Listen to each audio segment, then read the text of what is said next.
Times. Well, it's a button. Well, we don't have all our buttons, that's for sure. You just lost some of your buttons. Well, how much have they got? Well, they wound up with half the bankroll. They have $155. Well, thanks and good luck from the DeSoto Plymouth dealers. Sorry you blew the last one. Too bad.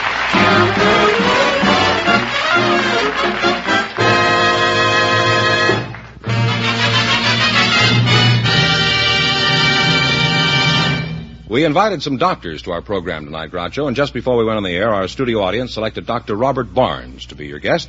His partner is Miss Frances McGrew. Folks, would you come in, please, and meet Groucho Marx. Welcome, folks, to You Bet Your Life. Say the secret word and divide $100. It's a common word, something you always have with you. Dr. Robert Barnes and Frances McGrew. Frances McGrew, is that you, huh? Yes, sir. You're very attractive, if I may say so. Thank you. You mind if I say so? Not at all. Well, you're very attractive. Now, where do you hail from? Montrose, Colorado. And you have much hail there? Or? I wouldn't know. I haven't been there for a long time. How long? Well, I came out here when I was about 4 years old. Uh-huh. And you're single, I Yes, sir. understand? Yes. How long have you been single? Let's get on to the quiz. I'll return to you shortly. Dr. Barnes, Yes, Groucho. where are you from? New York City, originally. How long have you been out of New York? I've been here in Burbank for 13 years. Doc, almost everyone in your profession is a specialty. What do you specialize in? I specialize in feet. Feet. Well, I'm always happy to meet a man who's at the bottom of his profession. You have ptomaine poisoning? Not recently. Well, how come you specialize in feet? After all, there's only 2 feet to each person. If you were a horse doctor, you'd have 4 feet to work on. Well, originally I was a centipede, you'd have 18 feet. Originally I was interested in optometry, and I went to Philadelphia to investigate optometry and met my cousin who was studying that subject, and he was finding it rather difficult, and he said, why don't you go across the street to feet? I went across the street to the Temple University College of Chiropody, and here I'm a chiropodist and love it. What is optometry? Is that the treatment of the eyes? That's right. They have such fancy euphemisms now for every profession. You don't know what a man is anymore. He can tell you, though. Yeah. They used to call them children's doctors. Now what do they call them? Pediatricians. That's right. That costs an extra $5. You know. Of course. Frances, let's get back to you now. By the way, Frances is pretty formal. Do you have a nickname that I could use? Yeah? You may call me Fran. Fran? That's fine with me. Fran McGrew. You wouldn't be dangerous, Fran McGrew, would you? You know, Groucho, if I hear that again, I will be. That's what people always give me. Am I dangerous? Well, are you? Well, only at times. I'd say you were about as dangerous as an angry butterfly. Now, what sort of work do you do? I'm a private detective. As I said, you're about as dangerous as a loaded revolver. And whatever it is, I didn't do it. A private detective? How does it happen a pretty girl like you became a private eye? Are you crazy about trench coats? I was on the police department, and I sort of branched out from there. Oh, you went in business for yourself, huh? A lady cop. Well, you ought to be glad you're teamed with a chiropodist tonight. He could be a big help to a flatfoot. Well, who do you work for as a private eye, Fran? I work for Richard S. White & Associates Industrial Security Bureau. What is that? I do all types of investigating. Right now I'm spotting shoplifters. Uh-huh. Well, how does a person go about shoplifting? I think our audience would be interested in hearing a few tips from an expert. Not that they need it, but let's suppose I was in your store and you happen to notice I had a watermelon under my vest. Well, I would keep you under observation all the time you're in the store, and then I'd wait till you got outside. I'd follow you out, and And split the watermelon with me? I'm very polite. Uh-huh. I'd walk up to you, I'd identify myself. And then kick me in the watermelon, huh? I'd like to continue talking to you two, but now it's time to play You Bet Your Life. I've certainly learned nothing about chiropody. Is that the... Yes, I'll be glad to talk to you after the show. Well, I wish you would, huh? I got one shoe unlaced already, you know? Remember, now we're going to start you off with $100. If you miss a question, you lose half your bankroll, and you don't have to take all 4 questions. You can quit any time you feel that you're ahead of the other couples. In the race for the $1,500, the first couple won $155, and the secret word is name. You selected movie quiz, and remember, the more the question is worth, the harder it is. Now, one answer between you on everything. Now, what do you want to start with? 90. We'll start with 90. 90? Okay, what movie star was formerly the vocalist with Les Brown's band? Talk it over, and one answer. Don't kiss him, just talk it over, huh? What is Doris it? Day? Doris Day. You now have $190. Go down line 80. 80. Who won an Academy Award for his portrayal of George M. Cohan in Yankee Doodle Dandy? Jimmy Cagney. That's right. You now have $270. Now, you want to quit or go ahead? How about 70? 70? Fred Zinnemann received an Academy Award for the year 1953. What was this award for? For From Here to Eternity.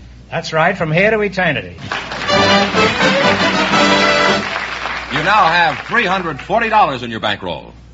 Here's your last chance to be the other That's colors. That's 70, not 60. 60. Who played the title role in Citizen Kane? Orson Welles. Orson Welles is right. And you wind up with $400. Thanks and good luck to the DeSoto Plymouth dealers. Thank you.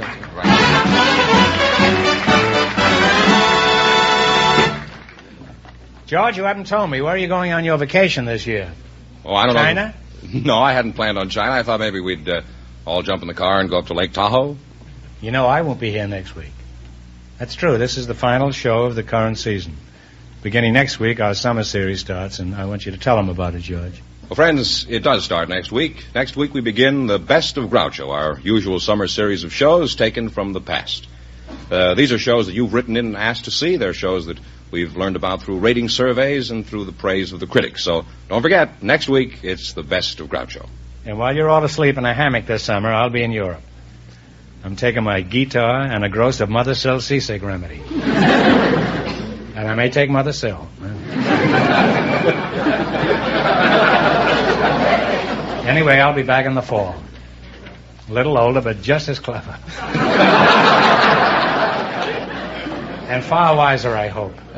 Okay, George, who's next? Well, Groucho, we invited some girls who work for a nationally known company to our show tonight, and just before we went on the air, our studio audience selected Dolores Buxton to be on the show, and her partner is a very special guest, the former mayor of Los Angeles, Mr. Fletcher Bowron. So, folks, would you come in, please, and meet Groucho Marx.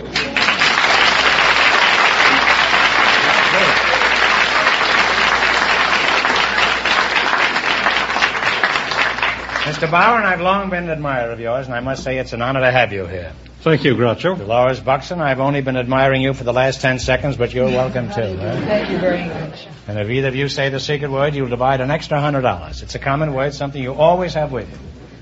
Are you two going steady? Oh, no, not yet. Not yet. As soon as you get the $100. Huh? What brings you to Los Angeles, Mr. Bowron? Well, I live here. Oh.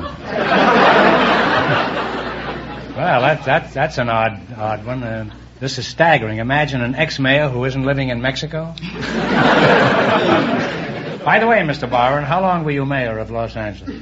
Just about 15 years or 4 terms. 4 terms. Was this before or after you were mayor? You say 4 terms. I'm only kidding. I know you were one of the most honest and forthright mayors we've ever had.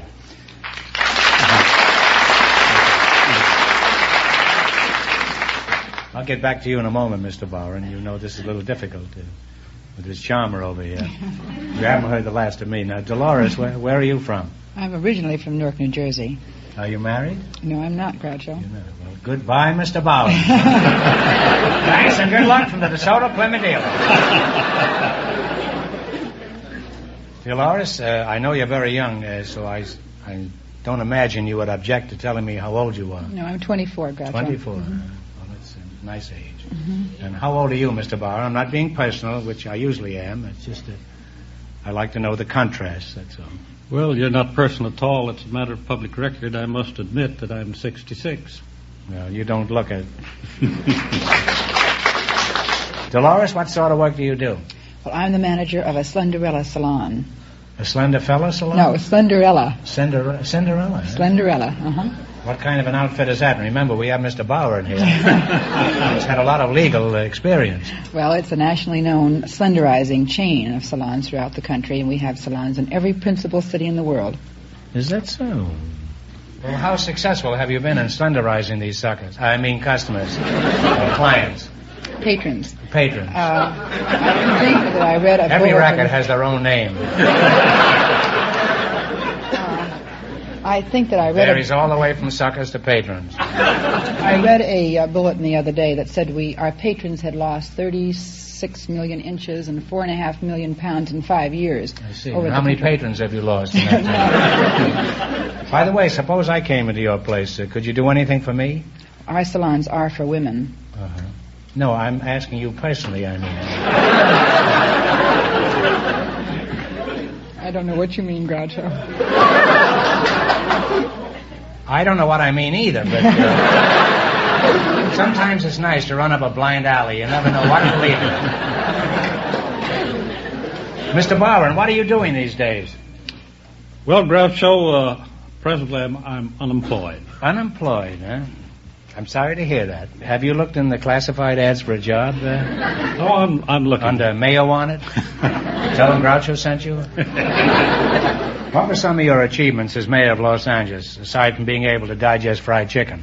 Well, Groucho, I'm afraid that'd sound a little like boasting if I'd attempt to make claims for what I did during the 15 years that I Well, served. this is really a case for Ripley. We not only have an honest, but a modest politician.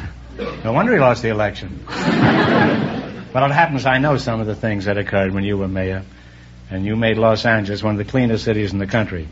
You gave us many miles of new highways and new buildings and new industry. Did anything else of importance happen that I forgot?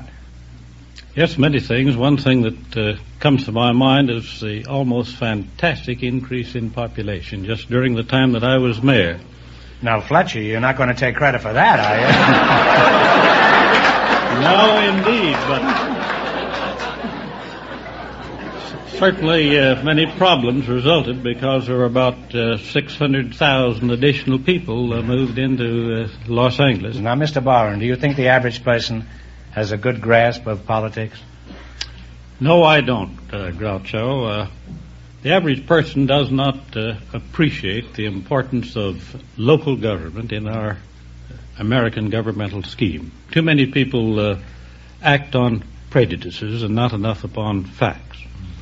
Democracy should begin at home, and people should contribute, make their contribution right in their community. That's true. I think we should pay more attention to our local governments. Do you have any political aspirations for the future, Mr. Bauer? Not so far as running for office is concerned, if that's what you mean. You've had it. Yes, I've served about 30 years, and 27 years of that time as elected public official, as judge of the Superior Court mayor, and now I'd like to serve my community and state and nation as a private citizen. Well, I get all you need is a park bench and some popcorn for the pigeons, you know. The politicians may ignore you, but you'll have a lot of friends among the pigeons. Not only that, but I want to assure you, Mr. Barron, you have an awful lot of friends among the people of Los Angeles, and you can count me as 2 or 3 of them, eh? Thank you, Groucho.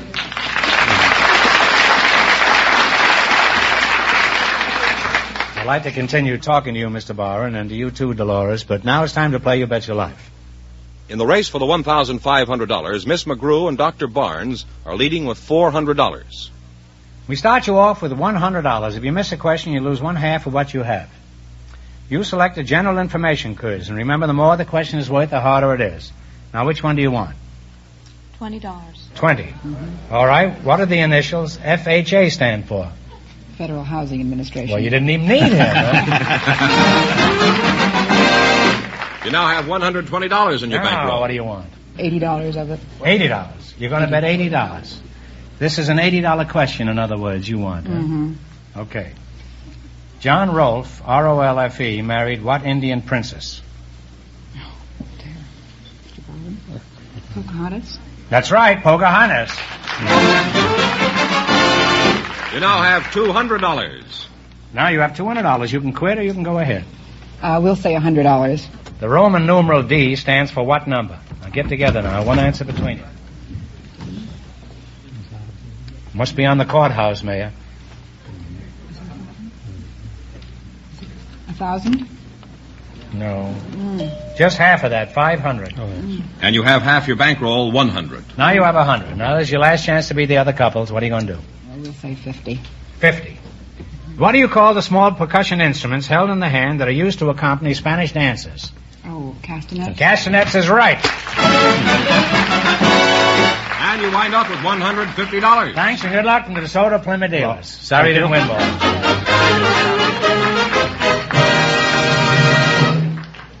And that means that Miss McGrew and Dr. Barnes, with $400 in just 1 minute, get the chance at the DeSoto Plymouth $1,500 question. And here's the winning couple, Groucho. Miss McGrew and Mr. Barnes, Dr. Barnes, all set for the DeSoto Plymouth $1,500 question. All right, here we go for $1,500. I give you 15 seconds to decide on a single answer between you. Think carefully, and please no help from the patrons, customers, audience.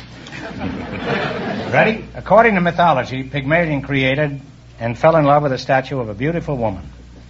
When she came to life, he married her. For $1,500, what was the name of this statuesque beauty?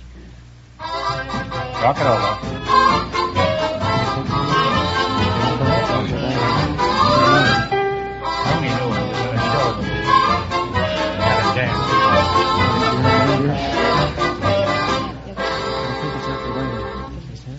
What is the answer you two have decided on? We think it's Aphrodite.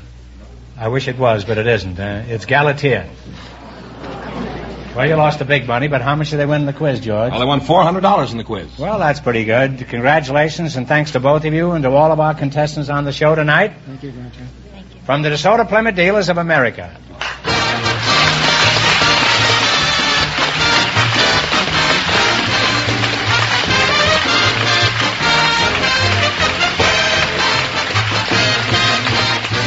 Remember, friends, next Wednesday night at the same time, we'll start our summer series, The Best of Groucho.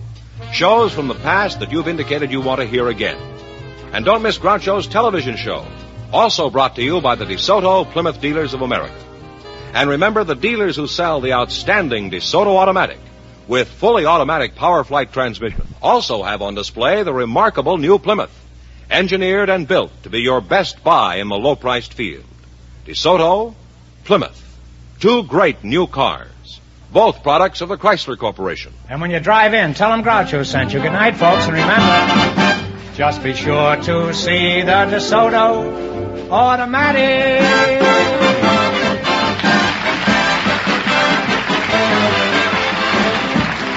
Folks, here's a little rhyme from the National Safety Council. Stop on red, go on green, don't sneak through on the in-between. You Bet Your Life, transcribed from Hollywood, is produced by John Goodell. Directed by Robert Dwan and Bernie Smith. Music by Jack Meakin. This is George Fenneman signing off for the more than 3,000 DeSoto Plymouth dealers from coast to coast. You Bet Your Life is heard by our armed forces throughout the world.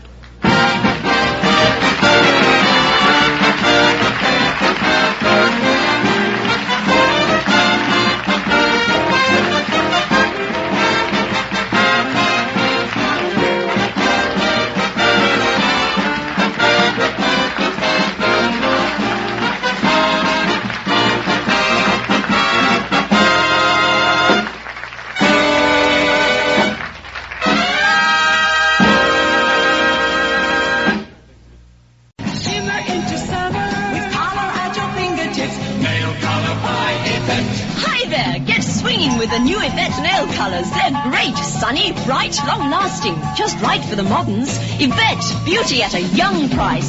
Shimmer into summer with color at your fingertips. Nail color by Yvette. Exclusive to Woolworth beauty counters. Put the sun into summer with ITV and this week's TV Times. There are details of the super summer programs coming your way and features on the big stars and the new shows you'll be seeing.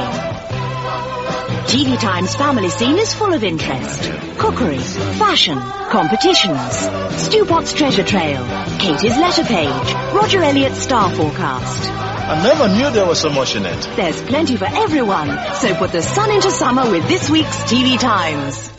I'm crunching my polo, dear Liza. I'm crunching my polo, dear Liza, crunching. The nicest thing about the mint with the hole is that it's smooth and never crumbles. You can eat polo without other people hearing. Try sucking them, dear Henry. I can't, I've already crunched them all. End a meal with a Cape apple. Straight up. Cape apples make good eating. Crisp, juicy. Marvellous exercise for the old choppers. Go on, treat yourself. Live. Buy a bushel or two of Cape apples today. You can't lose. Do you know the one-word recipe for cheesecake? Greens, greens, greens, greens, greens, greens, greens, greens, greens, greens. Greens cheesecake. Greens, greens, greens. Greens cheesecake. Sweet, crumbly biscuit, smooth, tangy filling. Just add milk and butter. Made in 10 minutes and no baking. Greens, the one-word recipe for cheesecake. Greens cheesecake. Want something fresh? Opal fruits made to make your mouth water. Fresh with the tang of citrus. More refreshing fruit flavors. Juicy, chewy Opal fruits. Made to make your mouth water. Here, do you know something? If you stop eating bird's eye beef burgers and eat these cheap ones, alright, you'll save Mum enough money to buy me a Leeds United tracksuit. Fantastic. I mean, they look the same, don't they? Might look same, but they don't taste the same. You can't tell difference. Well, I can. The cheapen's yours. Bird's eye. Somehow other beef burgers just don't taste the same. Hello, sir. Oh, no, sir. Nothing tastes nicer than Cadbury's Dairy Milk. Lovely, isn't it? And as anyone can see, every bar is chunky. Magic. Yeah. That's because there's a glass and a half of full cream milk in every half pound. That's why, sir, nothing tastes nicer than Cadbury's Dairy Milk. Cadbury's Dairy Milk! Classic shows from the golden age of radio. This is the Rocket Classic Radio Network.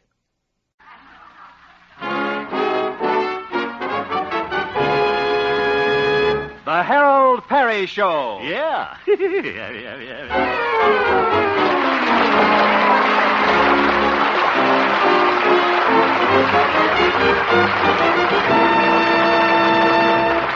And now, Harold Perry as Honest Harold the Homemaker.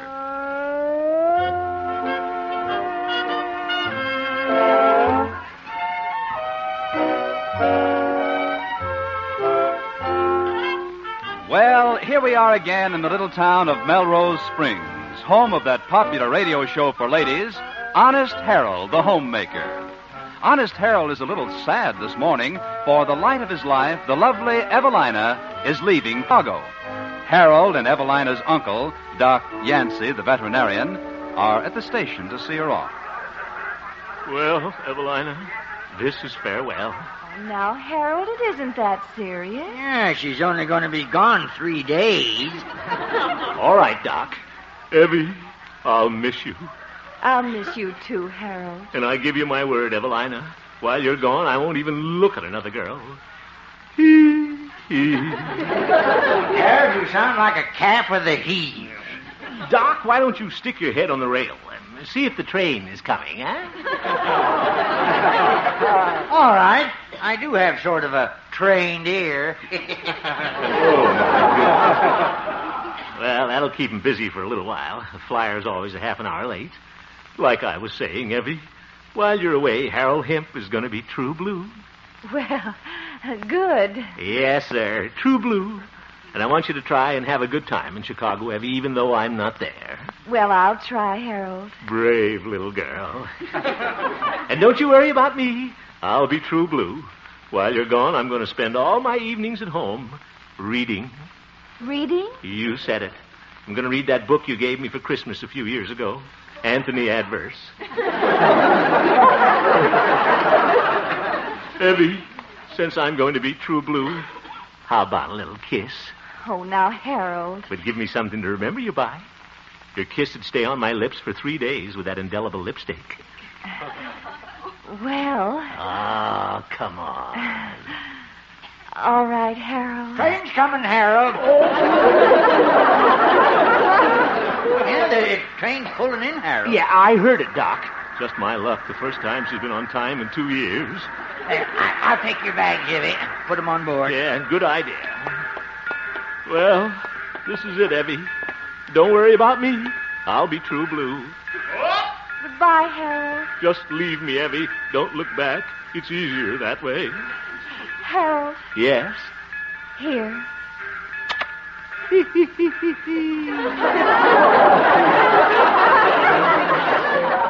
you kissed me. Come on, Evelina. Goodbye, Harold. Goodbye. Oh, Evie. Goodbye, Evelina. Watch out for card sharks. Yes. Goodbye. She's gone, Doc. Gone. She's one girl in a million, Doc. And she doesn't have to worry. I'm going to be true blue. Hey, look what got off the train, Harold. What? That gal over there. Ooh, she's a looker, ain't she? I'm not interested. Well, I am. I won't hurt you to take a peek, Harold. All right, I see her. She can't tempt me just because she's got red hair, pink sweater, a lot of curves. Oop, she winked at me. Come on, Doc, let's get out.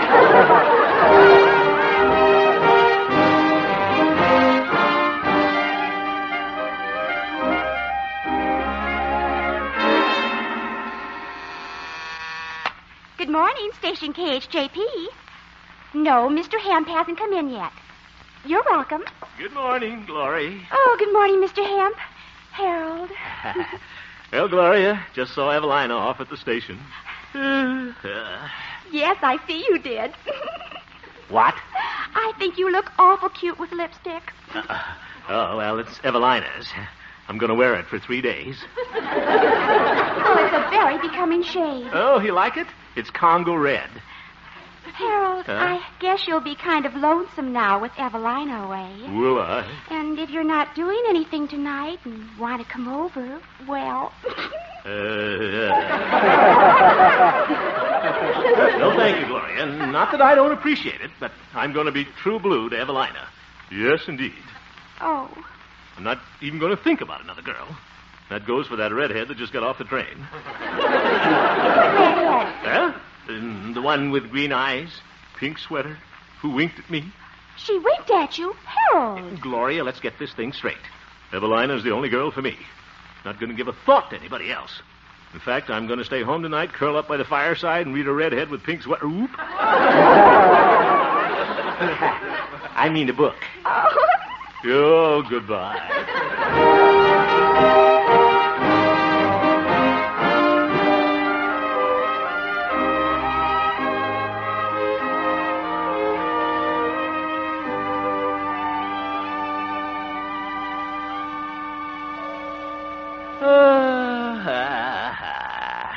Yeah, this is the way to spend an evening, all right. A nice Morris chair, good book. Let's see here. Anthony Adverse. Kind of thick. 1,500 pages. Wonder if they ever condensed this for Quick Magazine. Hey, I remember Anthony Adverse. It was an old movie. Can't be too old, though. They haven't shown it on television yet.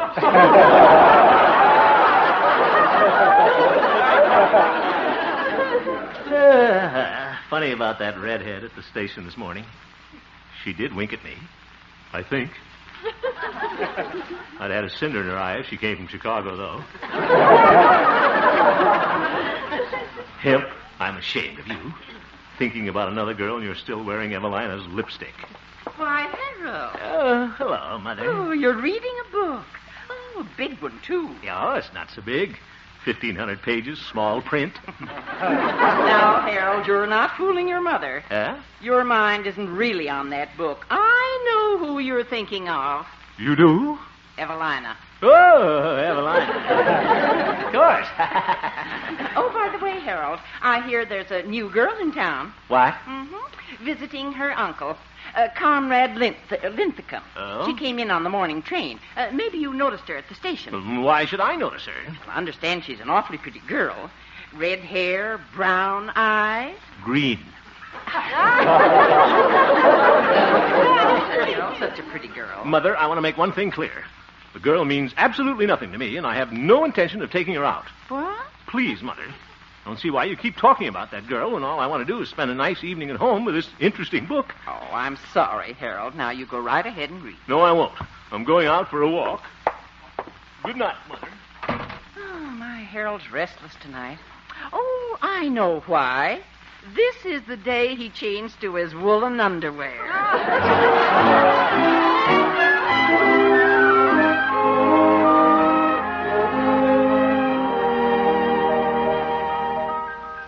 Well, can't stand in front of this pet shop window all night.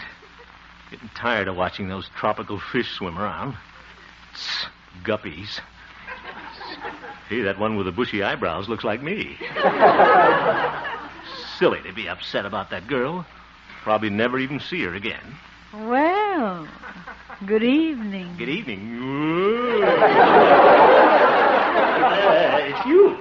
What? Good morning. Good night. How have you been? I'm just visiting here, and I'm sort of looking the town over tonight. Yeah.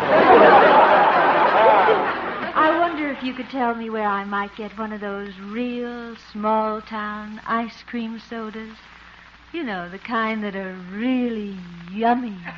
Yummy. Uh-huh. Well, you can get one down at the drugstore. It's up this way. I mean, down that way. Funny, I knew where it was this morning. Oh, look at those cute little fish. Yeah, guppies. Ah, there's one fish chasing another one. Probably trying to catch him for her mate. Catch him for a mate? Oop, he's the one that looks like me. See you later, miss.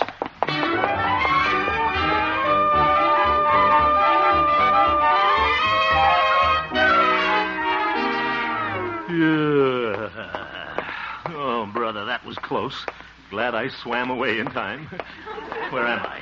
Oh, there's Evelina's house. Wonder if old Doc Yak Yak is home. Think I'll drop in and talk to him. Take my mind off things. The old horse doctor's probably back here in his animal shed. Come in. Oh, my goodness, what a menagerie. Which one is you, Doc? I'm in the clinic, Harold. The back room. Clinic? You kill me, Doc. Now, Harold, is this a professional visit? Got the distemper again?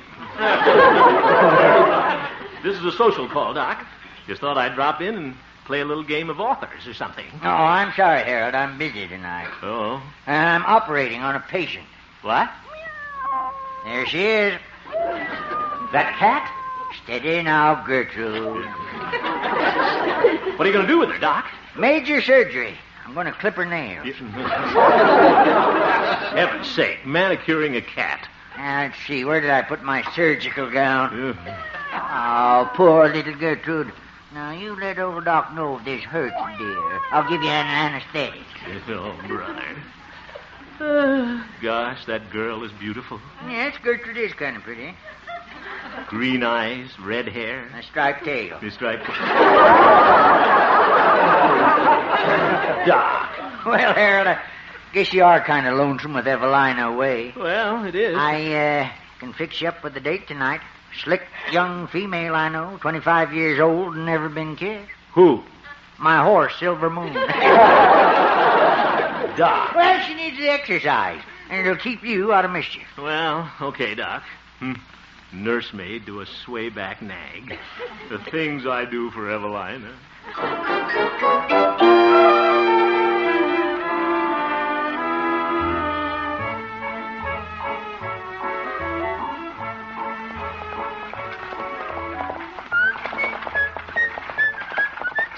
Well, this is kind of nice. Jogging along on a country road in the moonlight. You having a good time, Silver Moon? Well, a happy horse. Yes, sir. This is the way to avoid temptation, all right. Just ride along in the cool air, then go home and dream of Evelina. Evelina, oh, won't you pay a little... What's that? Oh, car stalled up the road. No wonder it's one of Hank Dutcher's rental cars. Reconditioned Rios. Whoa, Silver Moon. Anybody there? Need any help? Oh, hello. Oop, it's that pink sweater. I'm afraid my car is stalled. Stalled? Well, I'll go right into town and send out a mechanic. Giddy up, Silver Moon. Oh, wait. Huh? Couldn't I please ride into town with you? With me? Well, Stop pushing me, Silver Moon. You wouldn't leave a girl out here in the dark all by herself. Well, no, I guess not. Oh, thank you. Give me your hand. Yeah, take my elbow. Yeah. There.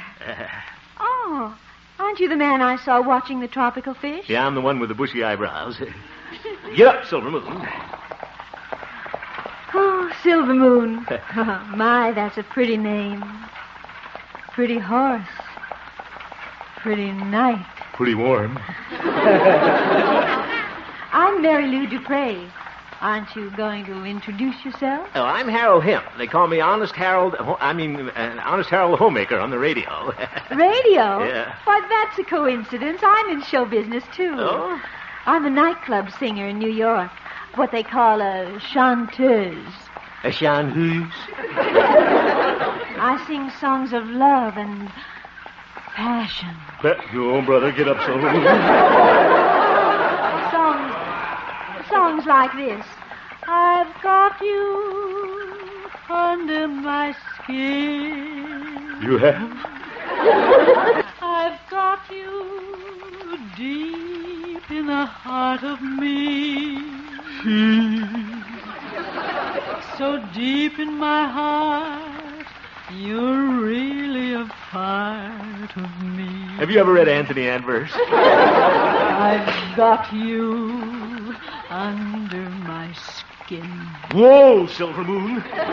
Miss Dupre? Yes? I can't fight this thing any longer. It's bigger than both of us. What kind of lipstick do you use? Why, Congo red. Good, same kind I'm wearing. Why, Mr. Hemp. I'll hate myself in the morning, but what the heck? You mind your own business, Silver Moon.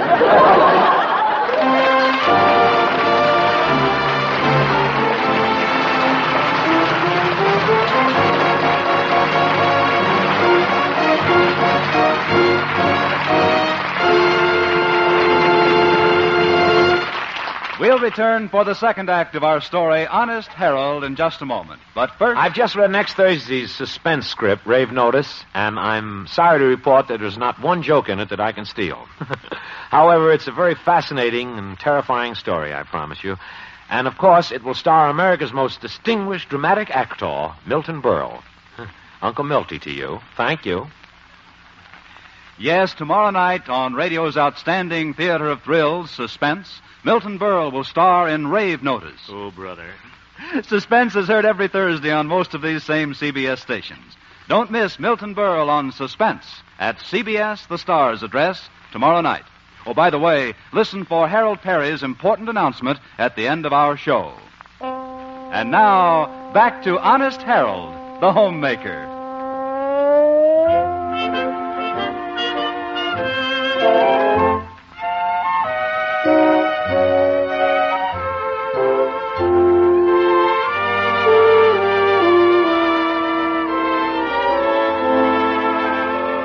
Well, it's the morning after for Honest Harold. Last night, his accidental meeting with the attractive Mary Lou turned into a romantic interlude. And now, in the cold light of day, Harold is filled with remorse. I sure am. I'm a cad. For he lost his head and kissed the charming chanteuse. Well, just once. But I shouldn't have done it. No willpower. Aren't you ashamed, Harold? Yes. What? Oh. Will you ever forgive me, Evelina? Well, right now, Honest Harold is entering the radio station with a heavy tread and a guilty heart. Harold Hemp, you're a bounder, and you wanted to run for mayor. Good morning, Harold. Oh, good morning, Gloria.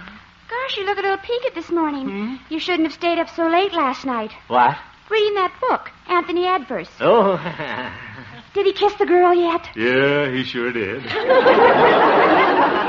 I think it's noble the way you're staying home at night while Evelina's gone. What a sneaky thing I did. And oh, how sweet and sentimental. Huh? You're still wearing Evelina's lipstick, Congo red. Yeah, I got a fresh coat last night. See you later, Gloria. Well, at least nobody knows about it yet. Why did I ever... Hemp? Get that dazed look off your face. Remember me, I'm the station manager. Oh, good morning, station. And Stanley? Come into my office, Hemp. Yes, sir. I bet he's found out about it. And he likes Evelina, too. Hemp, I want to talk to you. I deny everything. What? Anyway, I only kissed her once. Hemp, what are you You'd saying? have done the same thing, Stanley. A lonely road, silver moon, her perfume. I didn't know what I was doing. I'm only human, Stanley. Hemp, stop tugging at my lapels. I don't know what you're talking about. You don't? Isn't that what you wanted to see me about? I called you in to talk to you about your monthly office report. Oh, the office report. Yes. You single-spaced it again, and you know it should be double-spaced. Oh, I'll double-space it, Stanley. I'll triple-space it. Anything you say, Stanley. You're wonderful. So understanding. The nicest boss a fellow ever had. Harold. Ooh, mistake. Sorry, Stanley. But say, you look cute with that Cupid's bow on your cheek. It's Congo red.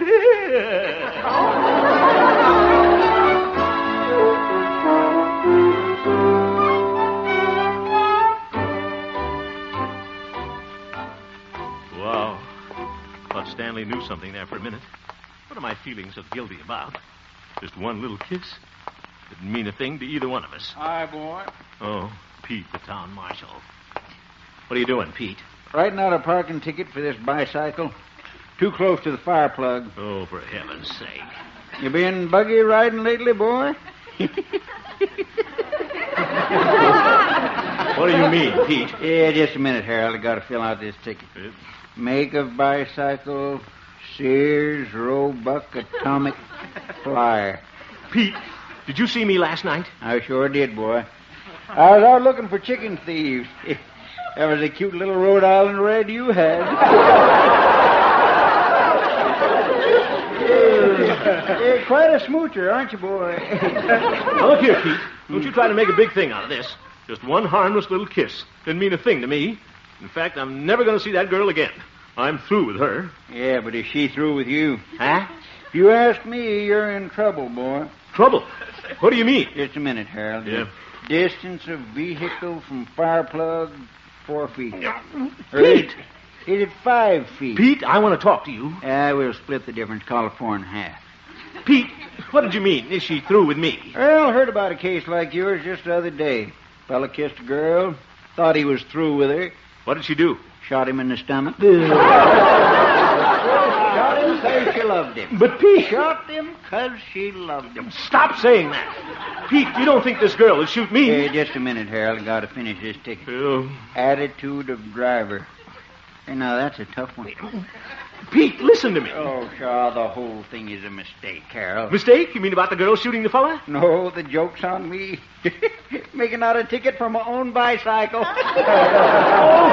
Goodbye.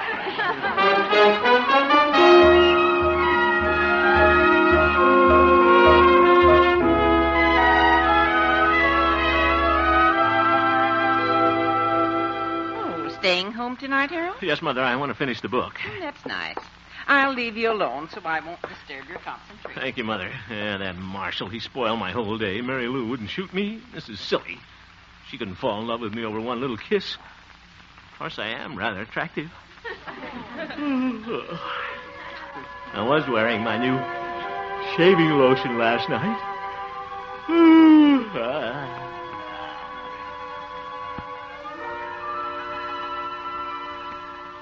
Oh, why doesn't Harold get here?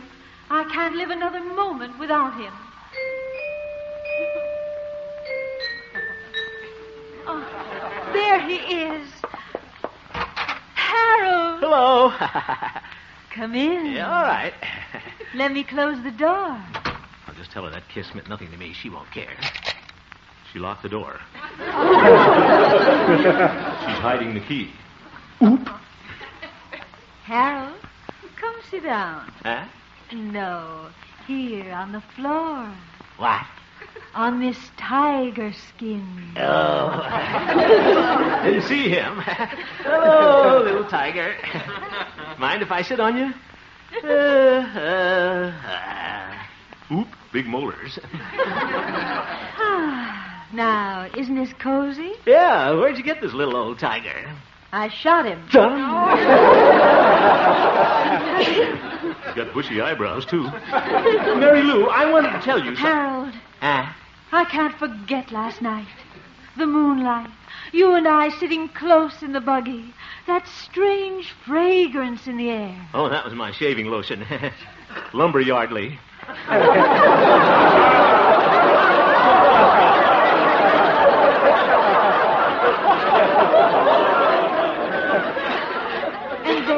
And then your kiss in the dark.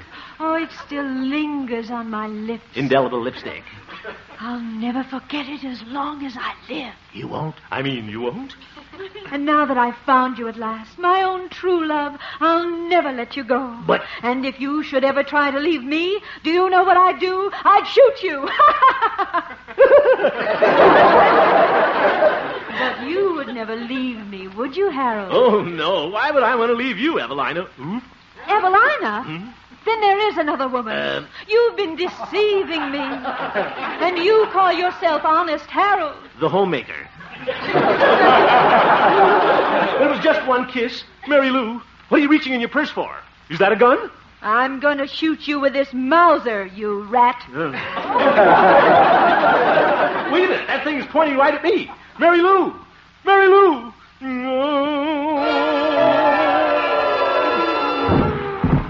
Harold, what are you doing on the floor? Where's that tiger? Mary Lou, put away that Mauser. What? Oh, hello, Mother. Help me up. Oh, you must have dozed off, Harold. Oh, yeah. Oh, I have some wonderful news for you. Huh? Dr. Yancey just called. Evelina's coming back sooner than she thought. She is? When? On the 8:20 tonight. Isn't that wonderful? Oh, you said it. Oh, you better hurry if you're going to meet her. Oh, my, but you're pale, Harold. Yeah. Hope you're not catching another cold. Maybe the doctor ought to give you a shot. If Mary Lou doesn't do it first. Now, who's that? Hello. This is Mary Lou. Is that you, Harold? Oop, Mary Lou. Harold? This is Harold's mother speaking. Harold isn't here. He's gone to Timbuktu. Goodbye. Oh, Harold. You're always joking. That's what you think. Goodbye, Mother.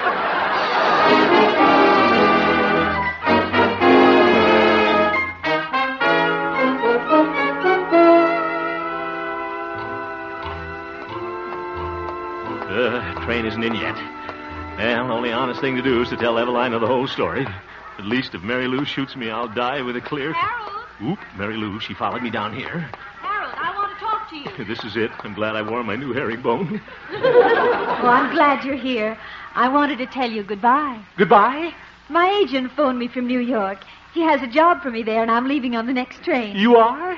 Harold, I wanted to clear up one thing before I go. That little kiss in the buggy last night.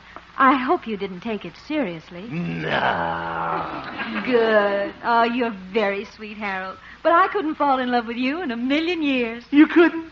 Thank you. That's the nicest thing any girl ever said to me. What? Oh, there's my train. Goodbye, Harold. Goodbye, Mary Lou. Nicest chanteuse I've ever met. Oh, there's Evelina getting off now. Evelina! Yoo-hoo! Evelina! Oh, hello, Harold. You didn't have to come down to meet me. Oh, glad to do it. Gosh, it's nice to see you again. Oh, it's nice to see you. Oh, there you are, Evelina. Peabody, what's he doing down here? Hello, Stanley. I'm glad you're here, Hemp. What? Evelina, I think there's something you ought to know about Honest Harold. While your back was turned, he went buggy riding with another girl. Oop. And that isn't all. He kissed her. But there she is, just getting on the train. That pretty girl? Is that true, Harold? Yes, it is. Oh, that's wonderful. Huh? Oh, how intriguing. I didn't realize you had that much charm and dash. But Evelina. Stanley, it looks like you've been getting a little romantic yourself. Isn't that lipstick on your cheek? Oh, that's mine. What? I'm about ready for another coat. Pucker up, Evelina. Yeah.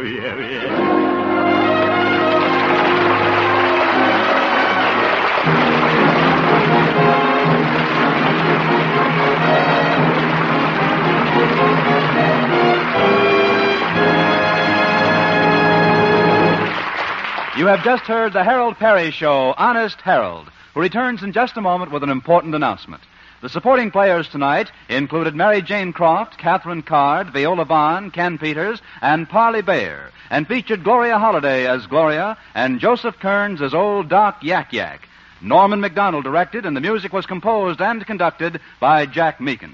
Honest Harold, created by Harold Perry, was written by Gene Stone, Jack Robinson, and Dick Powell. Now back to Harold Perry for his important announcement. Oh, yeah, that's me, isn't it? Now, just what was that message, Harold? Well, Bob, we talked about it last week. For the people who missed it, I'm hunting for a laughing lady, someone we can invite to appear on our show. And all the gal has to do is just laugh? That's right. Her laugh will enter in the Honest Harold Laugh Contest, and it begins right in her hometown. So, ladies, if the laugh contest is being conducted in your city, please enter. And you may be here with us some Wednesday night. Well, say, that sounds like fun. Oh, it is, Bob. Come on, girls. Let's all laugh.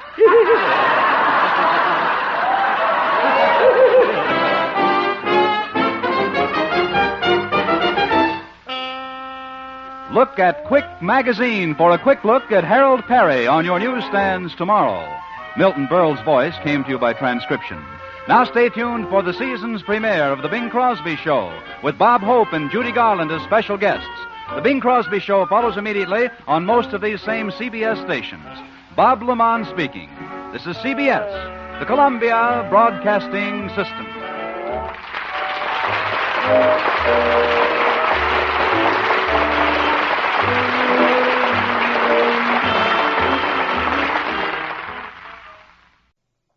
The Rocket Classic Radio Network, keeping the radio memories alive thanks to the sponsorship of John Paul Pet.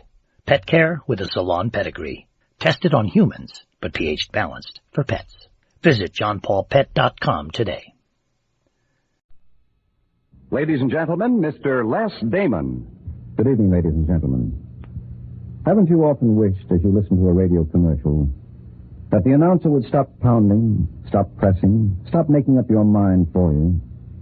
In fact, that he would just stop and allow you the simple privilege of deciding for yourself whether you like his product or not. And haven't you often thought how refreshing it would be if the sponsor, especially the cigarette sponsor, would only skip the jingles, the wild claims and fancy phrases, and simply give you the facts and explain that there's only one way for you to really find out whether you like his cigarette better than the other brands. And that's for you to test his cigarette against any other cigarette. And then decide for yourself which one you like better. Wouldn't it be wonderful if a sponsor put it to you on that basis? There is such a sponsor. That sponsor is Philip Morris. In a moment, I know you will hear a Philip Morris program. It has no singing commercials, no dancing cigarettes, no ballyhoo. But it extends an invitation for you to make the only test that makes any sense. An invitation to compare, match, and judge Philip Morris against any other cigarette. And a decision as to which cigarette you prefer will be left entirely up to you. I think this is an invitation you'll want to accept. Thank you.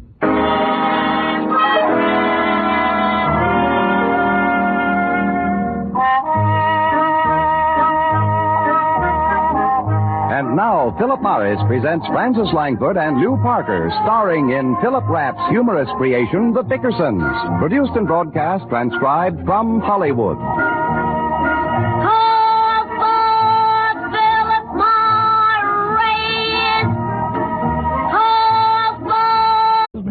I'd love to do it for them, Lou. So with the help of Tony Romano and his orchestra, this is for all the boys at the Letterman General Hospital.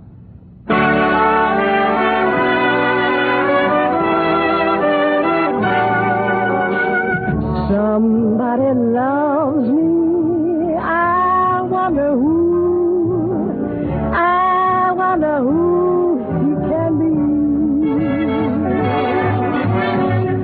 Somebody loves me, I wish I knew. Who can it be, where is he?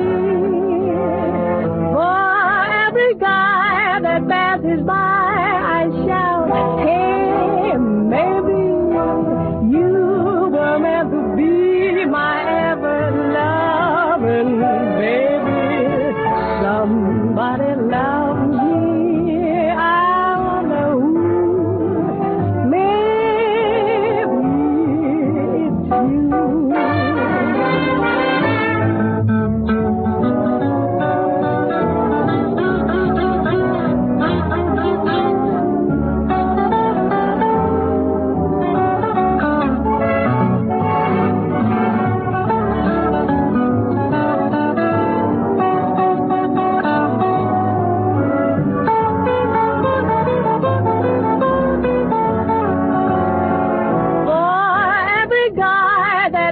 days by, I shall. Hey, maybe you were meant to be my ever-loving baby. Somebody loves me. I wonder who. Maybe it's you.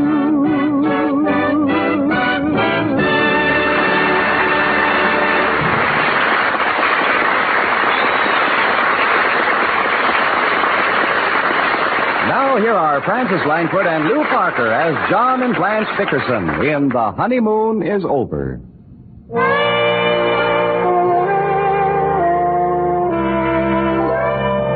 A minor accident can sometimes be a blessing in disguise. Witness the change in John Dickerson as he ministers to poor Blanche, who is suffering from an ankle sprain. John, dear. What do you want now? Don't be short with me, darling. I'm not short. I'm exhausted. What do you want? My ankle is killing me. You better call Dr. Hersey. You don't need it, Dr. Blanche. Your ankle will be fine once you get out of bed and walk on it. I don't think I can walk on it, John. How do you know till you test it? Go on, kick the cat a few times and see how it feels. Stop it. I should have called Dr. Hersey last night. Blanche, I've done everything for your ankle that a doctor would have done. Didn't I sit up till 2 o'clock in the morning massaging it with chicken fat? Chicken fat. You and your insane remedies. What do you want from me, Blanche? I can't keep waiting on your hand and foot. If I'm late for work, I'll lose my job. You take more of your job than you do of me. Blanche, I'm late. I stayed up half the night taking care of you. Now I gotta rush to the office and get to sleep. Work.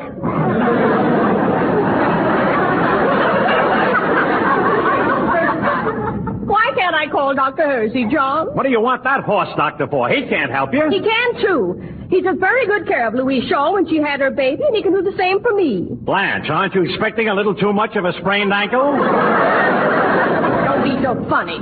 Dr. Hersey's a good doctor, and you know it. Fine doctor. No matter what's wrong with you, he says take 2 aspirins and call me first thing in the morning. John, I wonder if you're jealous of Dr. Hersey. I'm not jealous, Blanche. I'm just suspicious of a doctor who gets presents from an undertaker.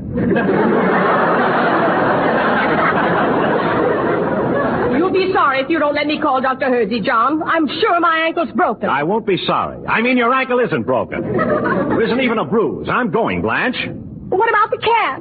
What about it? Did you fix him his breakfast? No, I didn't fix him his breakfast. There's nothing wrong with his ankle. Let him fix it himself. Please, John, it'll only take a minute. What'll I give him? Just give him a dish of cottage cheese and mix in a couple of raw eggs. Eggs? Blanche, why does the cat have to eat eggs at $1.10 a dozen? They're good for him. Eggs make his coat glossy. Well, these leftover enchiladas are good enough for him. Will they make his coat glossy? Yeah, they'll put a shine on his pants, too. Is there any other little thing you'd like me to do, Blanche? You want the windows cleaned or something? I've only got almost 3 minutes before I'm due at the office, you know. I'll manage now. Fine. John? What is it now? I'm worried about the back door. The hinges are loose. They're not loose. I fixed them with Scotch tape this morning. Well, that won't hold. And with you out of the house, I'm worried. What are you worried about? But suppose some prowler breaks in here and finds me and carries me off. It'll serve him right. Bye, Blanche.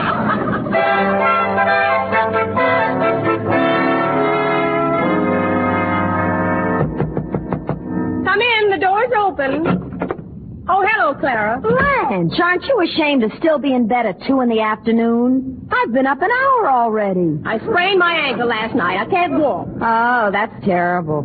Doesn't hurt too much now. Good. Then could you go over and keep an eye on my kids while I'm shopping? What's the matter with you, Clara? I told you I can't get out of bed. Oh. Well, as long as you're going to be in, I'll send the kids over here. No, you won't. I'm expecting Dr. Hersey any minute. Dr. Hersey? Maybe I better leave before he comes. Why? We don't use him anymore since he gypped us when little Ernie was born. Charged us $75. That doesn't sound unreasonable. Ernie was no $75 baby. He only weighed 4.5 pounds. My, that's almost as expensive as a rump roast. Well, we never paid him. Come in.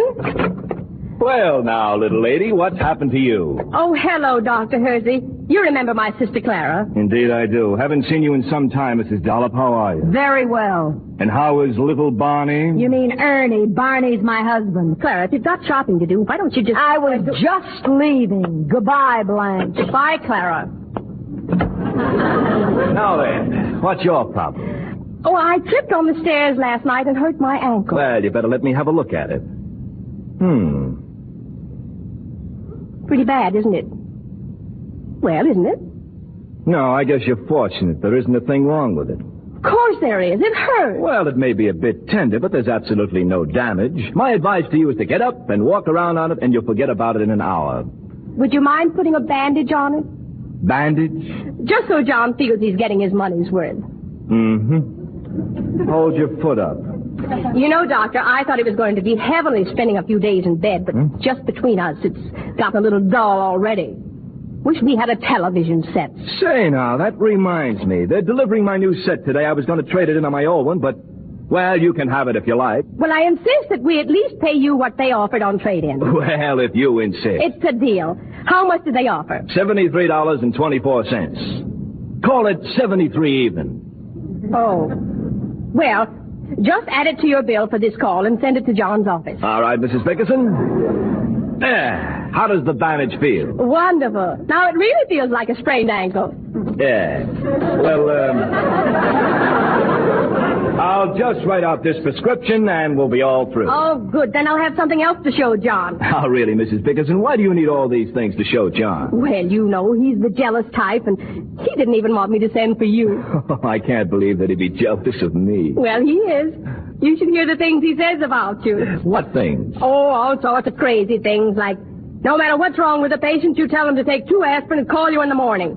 And, Dr. Hersey, why are you tearing up that prescription?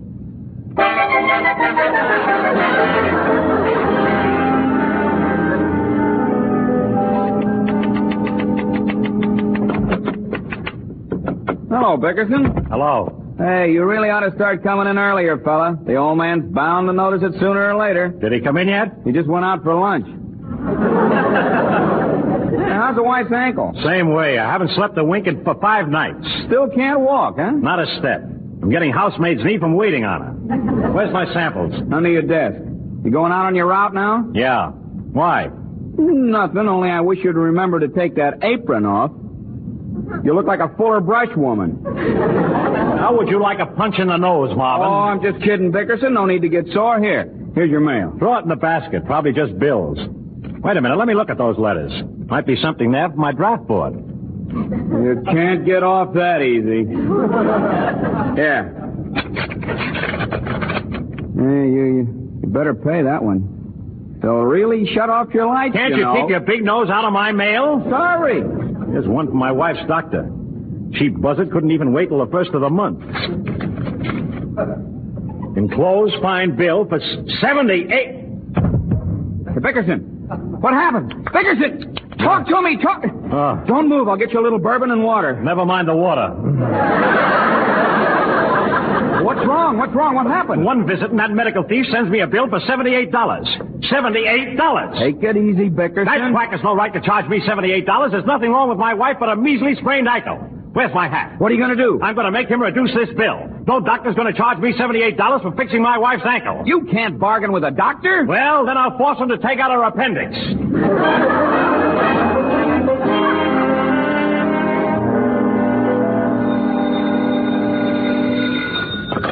Hello? Dr. Hersey, this is Blanche Dickerson. Did you send the bill to John's office like you promised? Yes, I did. Why? Well, he hasn't mentioned it, and I was wondering if he got it. Did you add on the $73 for the television set? Oh, certainly. You know you can trust me, Blanche. Oh, hello, Bickerson. That's my wife. I want to talk to her. Oh, no, it's just a patient with gallstone attack. Hello? Take 2 aspirins and call me back in the morning. Now, what's on your mind, Bickerson? I just got your bill. Well, and you promptly dropped in. I nearly dropped dead. $78. For what? It isn't worth it. Oh, now calm yourself, Bickerson. It isn't a lot of money when you consider the entertainment values. What? That $78 entitles you to many an evening's fun. What's that got to do with you? Now, Now, look here, Bickerson. Anytime you're bored and think it's too expensive, I'll be glad to relieve you of your burden. Now it comes out. I never did trust you, Hersey. I don't see what you're complaining about, Bickerson. You got the best part of the bargain. Those legs are hand-rubbed. Nobody asked you to rub them. Maybe not, but it makes them last longer. I suppose you'd rather I left the job for you. Yes, I would. Well, there's still plenty to do if you've some ambition. There is, huh? Yes, how about a good shellacking? How would you like a good shellacking? Oh, I had enough of this, Bickerson. If you don't like the television set, bring it back. If I don't like the what? The television set I sold your wife. The one with the hand-rubbed legs. So that's why the bill was $78. Oh, did Mrs. Bickerson tell you about it? Oh, I guess she's saving it for a surprise. Yes. That little devil. Oh, you're going to really enjoy that television set. And you got it just in time. I did, huh? Yes, I understand there's going to be a big fight tonight. You can count on that, Doc.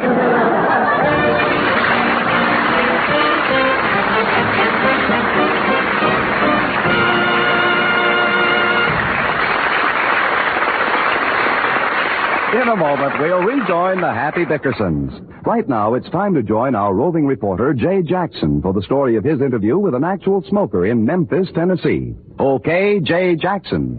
Hello there. This is Jay Jackson. While we've been setting up our microphones here in the beautiful lobby of the Hotel Peabody in Memphis, Tennessee, my assistant has located a volunteer to try the Philip Morris nose test. How are we doing, Frank? All set, Jay. Jay, I'd like you to meet Mr. Wick Richardson of Memphis, Tennessee. Mr. Richardson is not a Philip Morris smoker. Thank you, Frank. How do you do, Mr. Richardson? How do you do? Now, about this test, I'd like to ask you one favor first. Please, for obvious reasons, do not refer to your present cigarette by its brand name. All right? Okay? All right, Mr. Richardson, now let me give you a Philip Morris cigarette. Thank you. There we are. And do you have one of your own brand handy? I do. Good. Now, sir, which of the two cigarettes would you prefer to light first? I'll light your cigarette first. Philip Morris first? All right, sir, let me light it for you, then I want you to take a puff. Do not inhale, and let the smoke come slowly through your nose. That's the idea. That was the Philip Morris first, right, sir? Right. Now, Mr. Richardson, let's try exactly the same test with your own cigarette, which I notice is also one of the leading brands. I'll light it for you. You take a puff. Do not inhale, and let the smoke come slowly through your nose. There we are. Now, sir, you've tried exactly the same test with both cigarettes. First with the Philip Morris, then your own brand, right? Right. Tell me, Mr. Richardson, what difference, if any, did you notice between the two cigarettes? The Philip Morris doesn't burn as much. And you found the Philip Morris did not burn as much as your own brand. Well, Mr. Richardson, you've just confirmed the judgment of thousands of other smokers all over the country who have also found that Philip Morris is milder. Thank you very much. Remember this. The test you just heard is entirely voluntary, and no payment whatsoever is made for any statement in the interview. Yes, try this test. Believe in yourself. And you, too, will believe in Philip Morris, America's finest cigarette. And now back to Francis Langford and Lew Parker as John and Blanche Bickerson in The Honeymoon is Over. It is now well past midnight, and the overworked John, who has spent 5 days as a household drudge in addition to his duties as a night nurse for his invalid wife, has just gone to the drugstore for medical supplies. Blanche is on the telephone with her sister, Clara. Listen. Oh, it isn't so terrible, Clara. I needed the rest anyway. And John has been a perfect angel. Oh, what did John say when he found out about the television set? You only live 2 blocks away. Didn't you hear him? He got mad, huh? Only for a minute. But fortunately, my ankle began to hurt and he shut up like a deer. I'd better get back in bed, Clara. John will be home any minute and I don't want him to know I can walk around. Maybe he won't be so nice to me. Well, don't be a fool and let on. Is your ankle black and blue? It was, but it's fading now. I have to keep knocking it with a heavy spoon. Oh, I hear him coming now. Good night, dear. I'll call you tomorrow.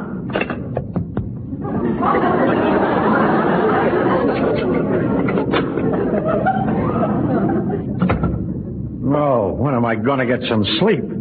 Is that you, John? Who were you expecting? What? Nothing. Here's the stuff. Oh, I've got to get my clothes off. Where'd you pick up that filthy, wet bar rag? It's not a bar rag, it's my shirt. Had a mop up the floor in the drugstore. What happened? I bent over to tie my shoelace and one of the straps broke on my bourbon holster. You didn't wear that thing down to the drugstore. Who didn't? I can't believe you put it on. I never take it off. Where's the funnel, Blanche? Funnel? Yes, funnel. I want to wring my shirt out in a bottle. John, you're not... No, I'm just going to put the light out in the bathroom. I'd better set the alarm. He has to get up so early, poor thing. Where's my bed jacket? John? John? Now, what's he doing in there? John?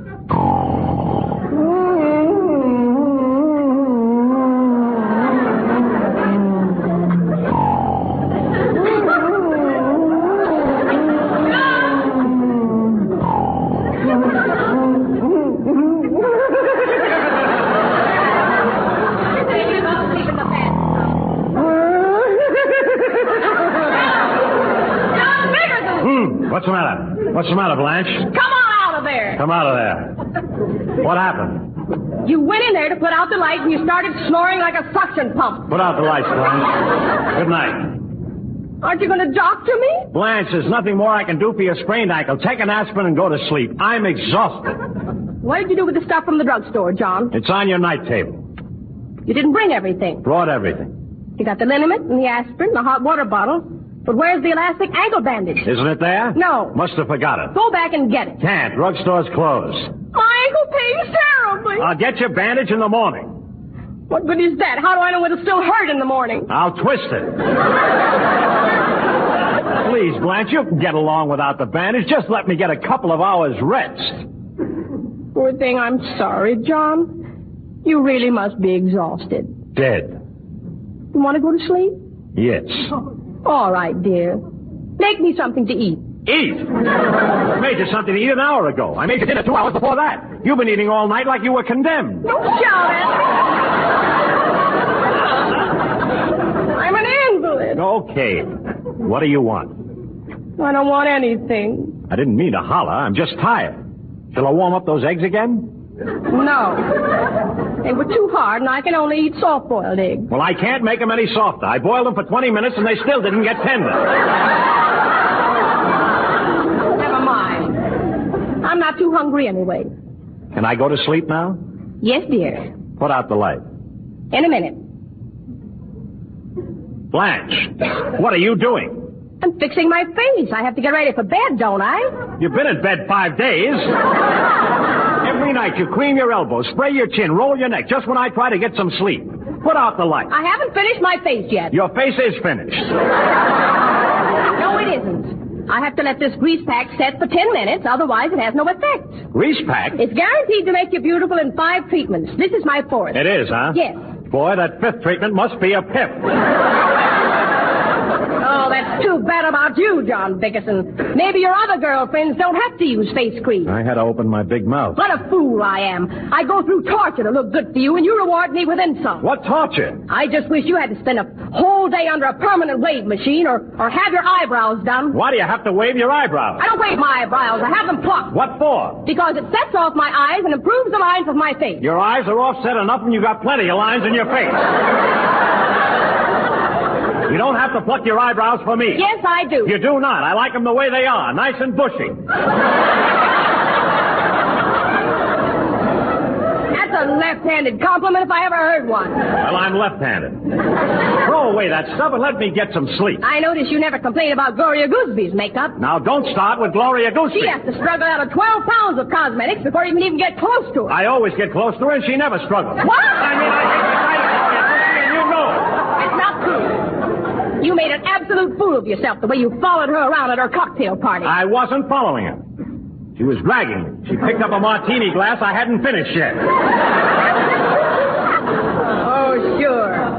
Then I can have the men tagging after me, too, if I can afford the clothes she wears. Your clothes are better than hers. That's what you say. If you want to know something, the dress she wore that night had a big rip in it. Oh, you were seeing things. I know, but she wore it just the same. Now, put out the lights. How much longer are you going to be with that grease pack, Blanche? I must get a few minutes sleep. I'm finished now. Good night, John. Good night. It wouldn't hurt you to kiss me good night, you know. It hurts. Funny how 7 years of marriage can change a man. Before we were married, you'd stand in my living room every night and pucker up your lips the minute I came in. Why don't you do it now, John? Because I'm too pooped to pucker.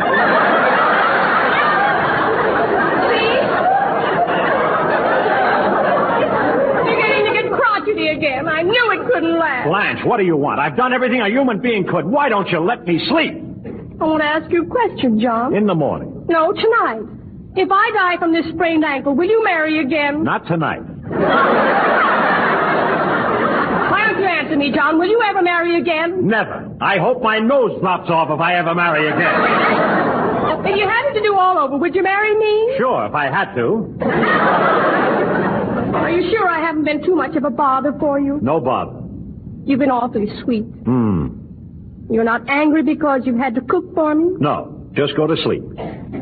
But I don't want to be a burden to you, John. No burden. You've been so affectionate up to now, and you seem to have changed. No change. You love me still? I don't know. I never saw you that way.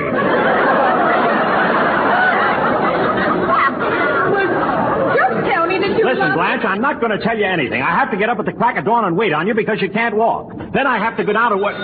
Is that the phone? I'll get it, dear. Hello? Hello?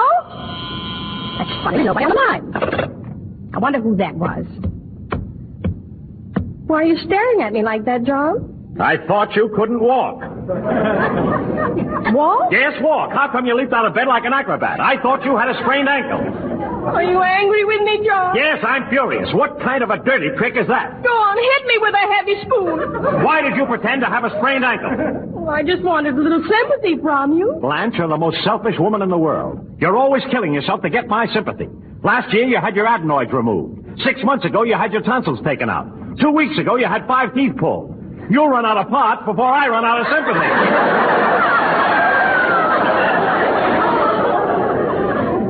I'm sorry, John. What a trick. I ought to take you over my... Don't you dare threaten me, John Bickerson. I'm entitled to a little rest, too. I work just as hard as you do, and I never have any pleasure at all. Okay, I'm fed up with the way you carry on about every little thing. What harm have I done? Just because I turned you into a human being. Okay, let's go to sleep and forget about it. No, we won't. I'm going to give you a piece of my mind. You've had it coming for a long time. You think you're the only one in... What's the matter? My jaw can't talk. You can't talk? Lie still. Don't touch it. I'll call Dr. Hersey. Now, don't be scared, Blanche. I'm sure it's only temporary. Hello? Dr. Hersey, this is John Bickerson. Yes? I think my wife has dislocated her jaw. She can't talk. She can't move her jaw at all? No. If you're in the neighborhood sometime next week, you might drop in. Good night. Good night, Blanche. Good night, John. Oh, what's the use?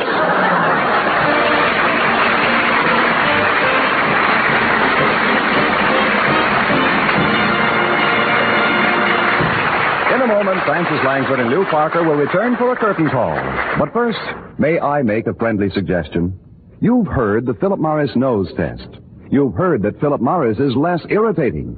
Why not try that test? We believe you will find that Philip Morris is not only less irritating, but also more enjoyable, smoother, better tasting than any other cigarette. And now, once again, here are John and Blanche Bickerson as Francis Langford and Lou Parker. Say, Franny, how are you coming along with your new picture? Fine, Lou. Have you signed for one yet? I was just going to tell you about that. Happened all because of this radio program, too. Oh. Last week, my wife was visiting a movie producer friend of ours, and she made him tune in our show. Right after the broadcast, my wife called me with the good news. Lou, you mean... Yep, she starts working tomorrow. Good night, Francis.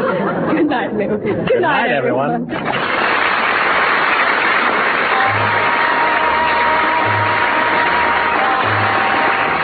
Thank you, Francis and Lou, for the curtain call. And for America's finest cigarette, here's another call well worth remembering.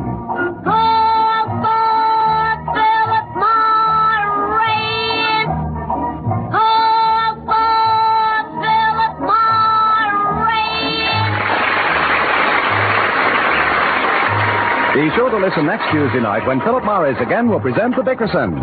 And don't miss the Philip Morris Playhouse this coming Thursday night over this same station when Philip Morris will present Dan Duryea and Lucille Watson starring in Night Must Fall. That's Thursday night for the Philip Morris Playhouse over CBS. In the meantime, don't forget to... Call for Philip Morris! The Dickersons came to you transcribed from Hollywood, California. John Holbrook speaking.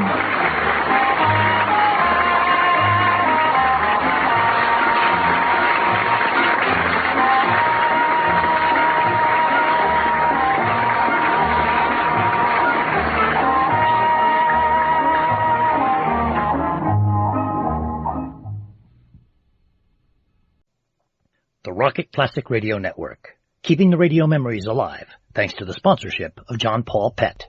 Pet care with a salon pedigree. Tested on humans, but pH balanced for pets. Visit johnpaulpet.com today. Keeping the radio memories alive thanks to the sponsorship of John Paul Pet. Pet care with a salon pedigree. Visit jppet.com today.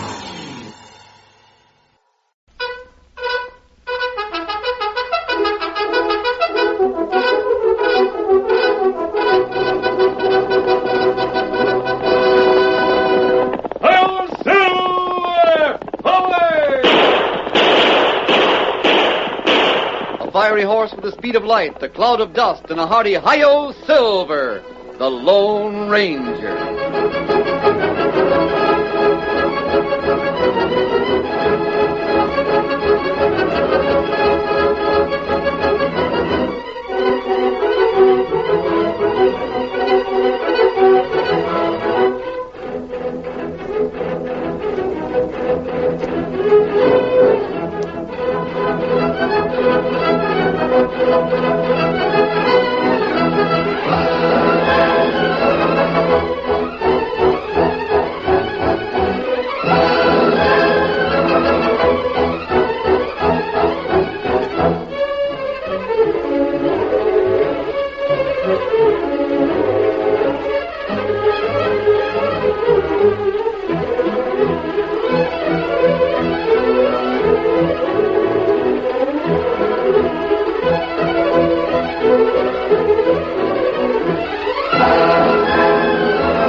In some parts of the early western United States, outlaws ruled the country, and the man who wore a sheriff's badge was marked for sudden death.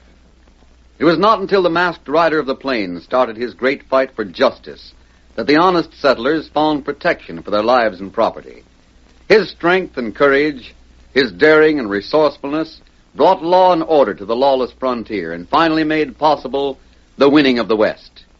Return with us now to those thrilling days of yesteryear. From out of the past come the thundering hoofbeats of a great horse, Silver. The Lone Ranger rides again. Come on, Silver! We're heading for Blue Rock. The town needs cleaning up. Hi-yo, Silver! Away!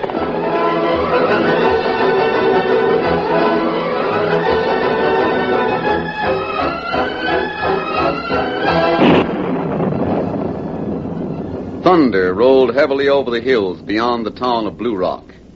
As the Lone Ranger and Tonto rode through the night toward the narrow, dusty main street, they could smell the approaching storm. We get to town just in time, Kemosabe.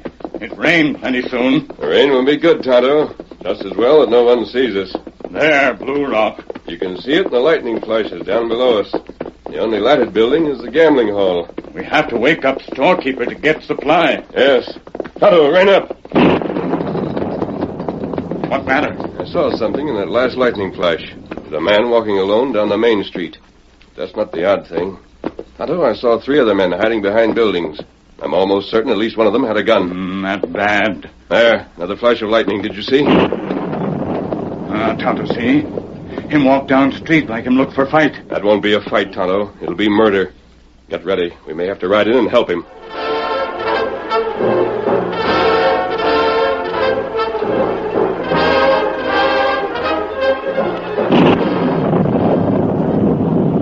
All right, Shannon, come and get me. The sheriff of the town of Blue Rock, I come to place you under arrest, Kelvin.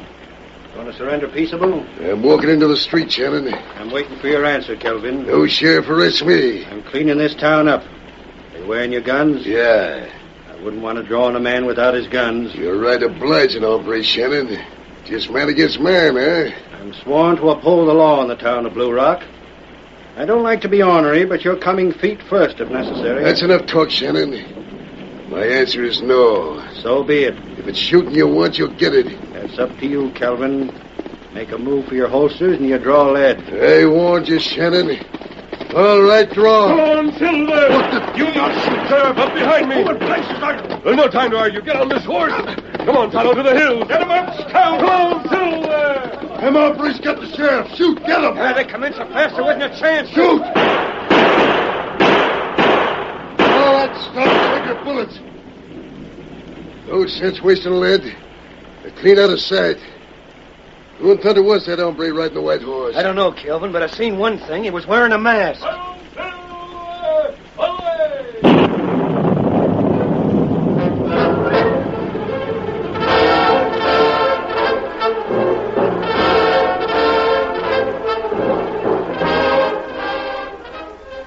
Mister, I'm sure obliged to you. You mean to say that rattlesnake had 3 men ready to shoot me from the side? We saw them from this hill when the lightning flashed. You and your engine pod got sharp eyes. We reached you just in time. You wouldn't have stood a chance. This town needs cleaning up real bad. Kelvin runs things to suit himself. There's been 3 sheriffs before me. What happened to them, Shannon? Kelvin got 'em. Dead? 2 of them are dead, buried in Boot Hill. And the third? Well, never mind the third. The third used to be my friend, but not anymore. I see. Yeah, I reckon you do. You got a way of figuring things, ain't you? His name is Douglas, Lem Douglas. He was the sheriff before me. Only he went soft and quit. Said his family was more important than anything else. Well, perhaps his wife... Sure, his wife. She talked him into giving up the job. But I blame him, too. They're living on a ranch out of ways, and...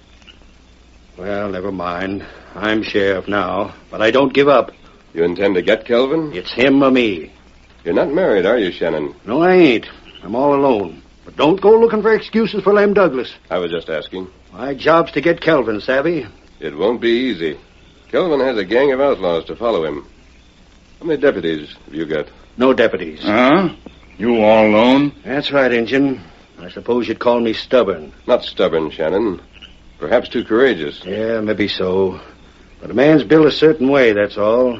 Got to keep trying. If I only had a couple of men with me, men like you and the Injun. You have. Just a couple of more men to... Huh? What do you mean? Where? Right here, Shannon. Tonto and I. We help. Mister, you mean you'll help? Kelvin is an outlaw, gambler, and killer. You want to clean this town up, and so do we. But it ain't your quarrel. We'll make it ours. Shannon, you can count on us. Mister, I'm the kind of a gent that judges people by the way they act, not how they look. For instance, I'm paying no attention to that mask you're wearing. You needn't worry. We're your friends. And Tonto friend, too. Yes, sir. I think maybe now we can do something about Kelvin. You and me and the engine, mister. Yes, sirree.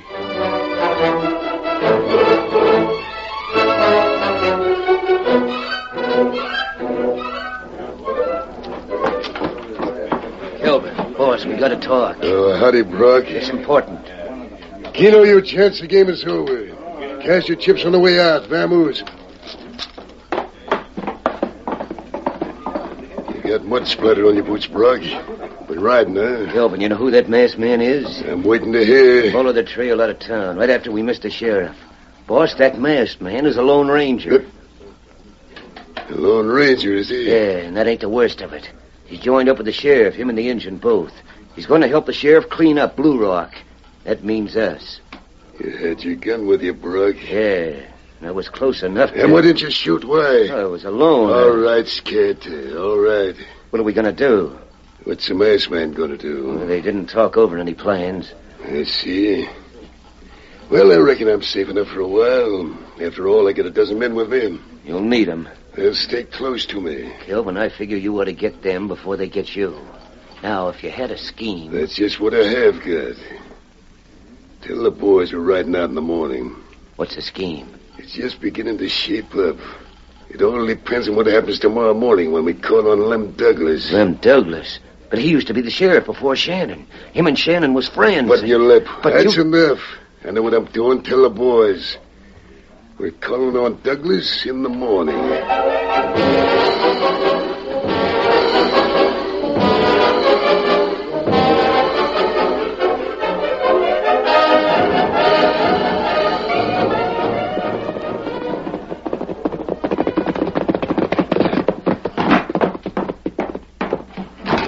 Abby, What's wrong, Lem? a bunch of riders coming. A bunch?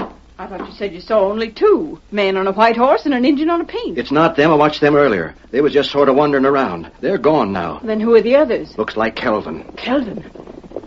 Maybe they'll pass by. He's got at least a dozen men. They stopped. Lem. Now, there ain't nothing they can do. Just take things easy, Abby. Howdy, ma'am. Howdy, Douglas. What do you want here?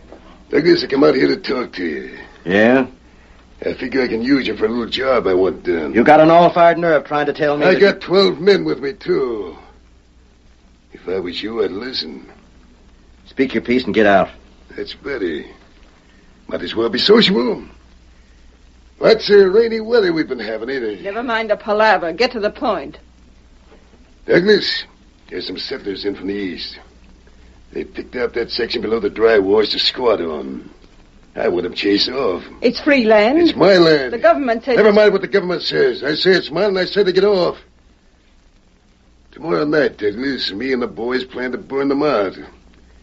You're going to help us. Burn them out? Yeah. Use a torch. And I want you there, Savvy. Why, you ornery polecat, you couldn't drag me into that. That's murder. Get out, Kelvin. Get out. Sure, I'm getting out, ma'am. But if you know what's good for you, Douglas, you'll obey orders. And just one more warning, Douglas. You keep your mouth shut about this, Savvy. Don't talk to nobody. Remember, Douglas, tomorrow night. Adios. Come on, boys. Come on,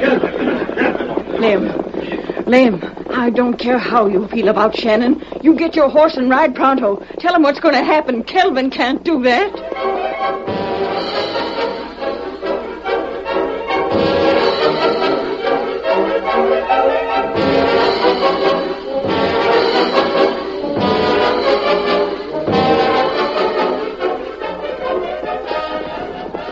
Shannon, Tonto and I have been wandering around this section all morning.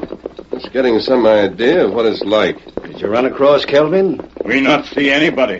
The knowledge of the country will help us when the time comes to take care of Kelvin. When do you figure that'll be? He's got too many men to make a direct attack, Shannon. You learned that last night. Yeah, but it's just as I... Somebody ride past. Shannon! Well, I'll be... It's Douglas. Shannon, I had to see you. I ain't interested in what anybody like you has. You gotta listen. I don't know who these gents are, but you're wearing a mask. Never mind my mask. We're friends of Shannon. Which is more than you are. I don't care how you feel. You gotta hear me out. I told you Hold on, Shannon. Go ahead, Douglas. What is it? Kelvin's planning to burn out those settlers over by the dry wash. He's planning to put the torch to their shacks tomorrow night. Why, the dirty sidewinder. He can't force those settlers to move. It's against the law. Laws don't matter to him. From what Kelvin's been doing, the only law he follows is his own law. How come you learned about this, Douglas? Because he ordered me to join up with him, that's how. I don't blame him for thinking you would, after the way you handed in your badge. Do you believe I'd help him, Shannon? No. I'll say that much for you. But, masked man, we better do something about this. And what we do? Shannon, I think this is the chance we've wanted. You mean to get Kelvin? So he's planning to burn out those settlers, huh? Well, he's going to get burned himself. He'll get more than he bargained for.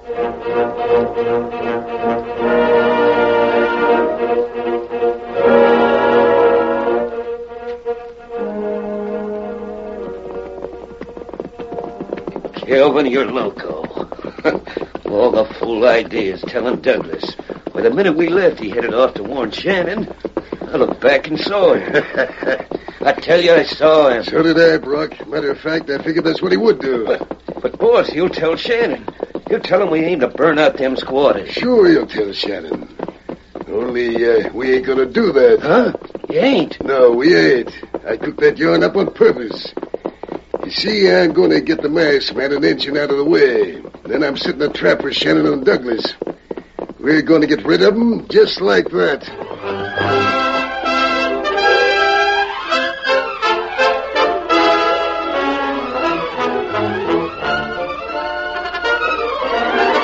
The curtain falls on the first act of our Lone Ranger story. Before the next exciting scenes, please permit us to pause for just a few moments.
Now back to our story.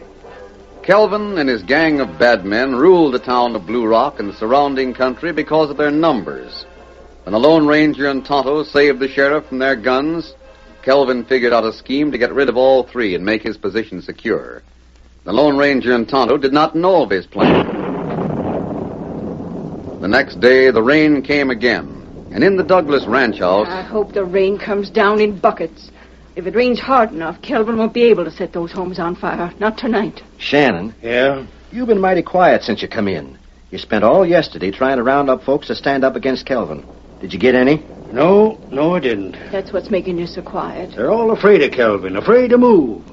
Matter of fact, I'm surprised your husband had enough gumption to even tell me. Now listen here. I'm sorry. Why don't you two stop scrapping like a couple of hungry wolves? What for? A man who'd give up his badge just because... I had enough. Now listen, Shannon, why don't you ask me? Ask you what? You ask everybody else to help you lick Kelvin. Go on, ask me. Douglas. Lem, you mean you will? Sure I will. I've been waiting for you to ask me. But your wife, Abby... It's all right with me if he does. I made a mistake when I asked Lem to give up his badge. I didn't realize how crooked and dangerous Kelvin is, not just to us, but to everybody. So I told Lem I'd release him from his promise. Well, Abby, by gravy, Lem, it sure is good to be friends again. Shake hands. Masked man, him say... Injun, it's all fixed. They're friends again. Oh, Tonto, see. And that good. But what about Kelvin? Yeah, I clean forgot for a second. Where's the masked man, Injun? Right here, Shannon. You and the redskin been out most of the night, mister. You're soaking wet. We're going out again.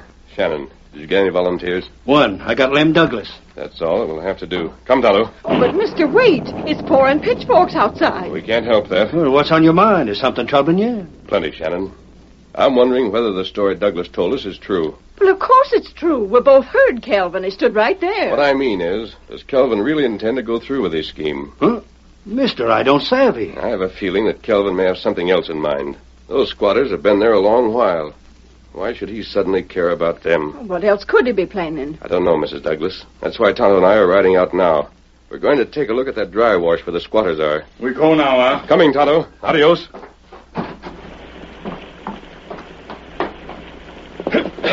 Get him up, Scout. Come on, Silver.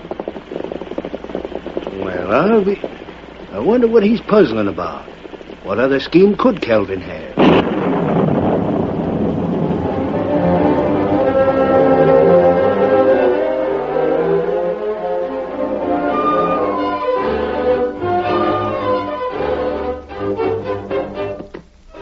There's no doubt about it, Tonto. Kelvin doesn't plan to burn out those settlers. How you know that? The grass is tall enough. But look, it's been raining for days. Why, it wouldn't burn at all. That right. We came all the way out here, and Tonto. Huh? Where's Kelvin now? Last time we watched him back in town, Blue Rock. We've come all the way out here. That means Shannon and Douglas are alone at that ranch near town. If Kelvin's been watching, he knows we're divided. Him tell Douglas about settlers on purpose? What else? Turn around, it's a long way back. This way, Scout. Come on, Silver. Cover the ground, old boy. Faster.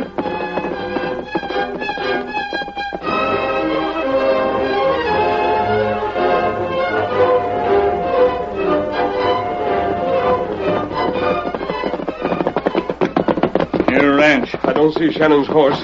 Oh, gracious sakes, the masked man. I thought you and the engine rode out to look at them squatters. Mrs. Douglas, where's the sheriff? You sure got back in a hurry. Sheriff? Why, he's gone. Him and my husband left hours ago. What did they go? Well, a man come out from Blue Rock. He told the sheriff he overheard Kelvin scheming to hold up a gold freight shipment over east of Placer. The sheriff didn't dare wait for you. East of Placer. I don't believe there is any gold shipment. Oh, what do you mean? That informer must have been paid by Kelvin. Yes, ma'am, what are you saying? Your husband and the sheriff have ridden off toward an ambush, Mrs. Douglas. He'll kill them. Which way they go? East. The sheriff said they could pick up Kelvin's trail. You'll have to do the same, mister, and that means you can't travel too fast. Not if you want to keep that trail. We'll do our best. Don't give up hope. Well, I'll try not to, but they left hours ago. Hours ago. There's no telling how far out they are. Get him up, Scout. Come on, Silver.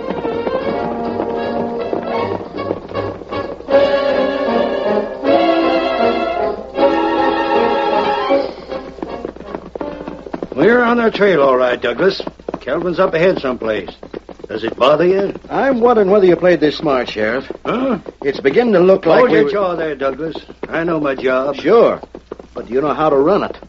Who was that hombre who gave the warning? A drifter. He'd been around Blue Rock for a week or so. Why? Maybe we was a mite hasty taking his say-so. Well, why shouldn't we? We're out here now. We found Kelvin's tracks heading eastwards, just like he said. Yeah, only... I thought you got over being scared. Who says I ain't? If you feel like that, why don't you pull out? Skedaddle. Head back for your fireplace. Go on. What will you do? I ain't quitting, if that's what you mean. Then we're both a couple of fools. Because whether I think we're doing right or not, I'm sticking with you. Now you're speaking out. Wish we had the masked man and the engine with us. There wasn't time. If Kelvin knows we're after him, we'd be caught like a horse in quicksand. Don't be loco, Douglas. How could he know? Come on, let's amble. Get up there. Get up. Come on. Get up. Get up.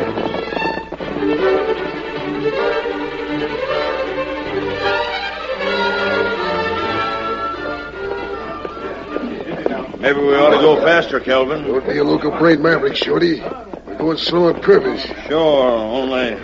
All right, say it. Only what? Maybe we're biting off more than we can chaw. 10 of us against just the sheriff and Douglas? Suppose the Lone Ranger and that engine show up. They won't show up. Why do you think I made all that big talk to Douglas? The masked man and his party way out to the west looking at them settlers' homesteads. Reckon they're wondering why they went out in the first place. I hope they don't get back before we finish off Shannon and Douglas. They won't. Besides, it'll be turning dark soon. How can they follow our trail? The engine's got a right good reputation for hunting out tracks. Forget it. Once we finish the sheriff and Douglas, we got nothing to worry about. We can handle the ranger in this part. Or else I just see it's no use and drift off someplace else. And good riddance. Sounds reasonable. I'm no squaw brain, Shorty. I know every trick there is. Kelvin! Hey! It's Brock. Why, he's been watching the back trail. Hold it up, gents. Whoa there. Whoa. Speak up, Brock. You seen him? Yeah, Kelvin. Coming along the back trail and plenty fast. Sure fast. I told the boys to leave plenty of signs. Are there 4 of them, Brock? 4? Shorty's plumb concerned about the mask hombre. Oh, no, there's just 2 of them, Shannon and Douglas, riding alone. Looks like everything's lining up. Yeah. How long before they get inside? 15 minutes, maybe. Just right. All you boys know what to do? Yeah, I know, Kelvin. There's one thing I want you all to remember. I want to capture them 2 alive, savvy? Hey, wait a second, boss. Ain't you going to feed them lead? Sure I am, sure. Only I want to have the pleasure of doing it personal, savvy? I put 2 sheriffs 6 feet under. Thought Douglas resigning might spoil my record. But now I'll have them all.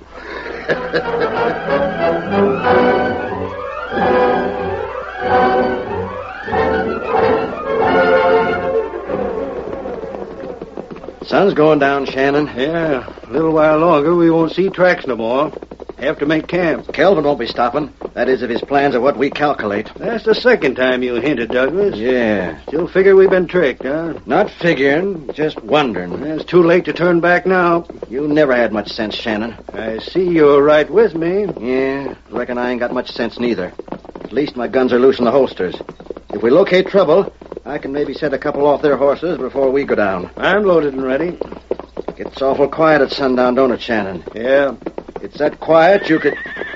What's that? Douglas, a horse. Now we got him. Take him alive. An ambush. It's Calvin. Start shooting. We'll make them fight plenty before they get us.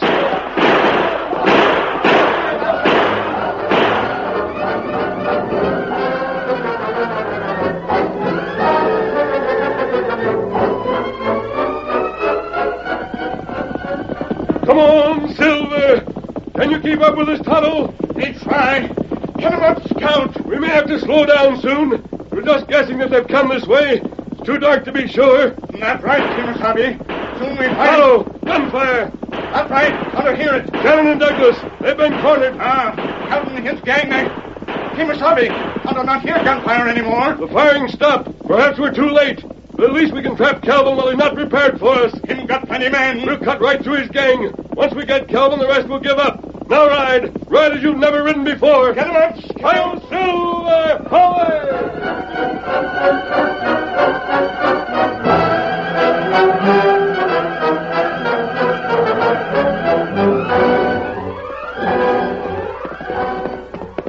You sneaking, thieving coyote. 10 men against 2, and we gave you a good fight. Not 10 anymore, Shannon. There's 3 of his pack won't follow him any longer. Talking won't do you no good. You certainly fell for my story, didn't you? Hand me my guns and we'll have it out man to man. What for? No use arguing, Shannon. Kelvin would shoot a man in the back as soon as look at him. I made an exception in your case, gents. I wanted the satisfaction of doing this job my own self. Load up my guns, Brock. Right. You're setting your horses, gents. I'll have the boys drop the reins and let you ride. Then I start shooting. Not me. If I get a bullet, I stand right here and face it. How about you, Douglas? Likewise. Suit yourself. 2 sheriffs at one time. That must be some kind of a record, eh? Here you are, Kelvin. All loaded. Thanks, Brock. Stand around, boys. This ought to be right interesting. Will you get shooting, Kelvin? Why waste time? Easy, Shorty. There's no hurry. What in blazes? Who shot them guns from your hands? Where'd they come from? Now, Silver! Get him up, Scout! It's the Lone Ranger! Yippee! Come on, mister! Shoot them down! Wait a minute, drop their guns, Kelvin. One shot and my gun goes off aimed at your heart. Don't shoot! Nobody shoot! Don't pull trigger! Him yelling like coyote. Shannon, Douglas, got the guns from them. Kelvin, tell your men to hand those guns over. Do like the masked man says, boys. He's got his guns pointing straight at me. All right, yours too, Brock. Both of them. Here you are. And one more. That's it. All collected, masked man. There ain't any one of them has a shooting iron left. You sure caught them by surprise. We're glad to see you're both still alive. Tonto and I came as fast as we could. That was plenty fast enough, wasn't it, Kelvin? They're your prisoners, Sheriff. Now Tonto and I must be on our way. Adios. Adios. Maybe sometime we see you again. Get him up, Scout! Yeah. Maybe we will see the masked man again, Shannon. Reckon if there's trouble, we will. That's when he turns up. Now, supposing you rope these zombies together so they won't try nothing. Yeah. And I'll put these shooting irons in my saddlebags. That's right, gents. Keep your hands high and stand steady. I reckon this is the first time you ever got took to jail by 2 sheriffs instead of 1, ain't it, Kelvin?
story you have just heard is a copyrighted feature of the Lone Ranger Incorporated.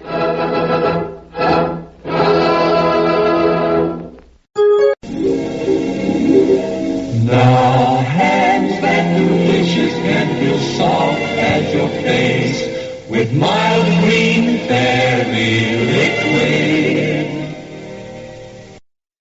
Lemsip is a complete cold treatment. It's made to help lift headache and feverishness, clear your stuffy nose, soothe your tickly throat, and bring you warmth and comfort. Lemsip, a complete cold treatment. The Rocket Classic Radio Network, keeping the radio memories alive thanks to the sponsorship of John Paul Pet. Pet care with a salon pedigree. Tested on humans, but pH balanced for pets. Visit johnpaulpet.com today. Keeping the radio memories alive thanks to the sponsorship of John Paul Pet. Pet care with a salon pedigree. Visit jppet.com today. Here are the famous pair, Amos and Andy. And the next thing, I sort of forgot some of the words to the song I was going to sing. Couldn't get them in my head. Yeah. And you know that Mrs. Van Poden and myself ain't speaking to each other, and we were supposed to sing together. Mm-hmm. Yeah.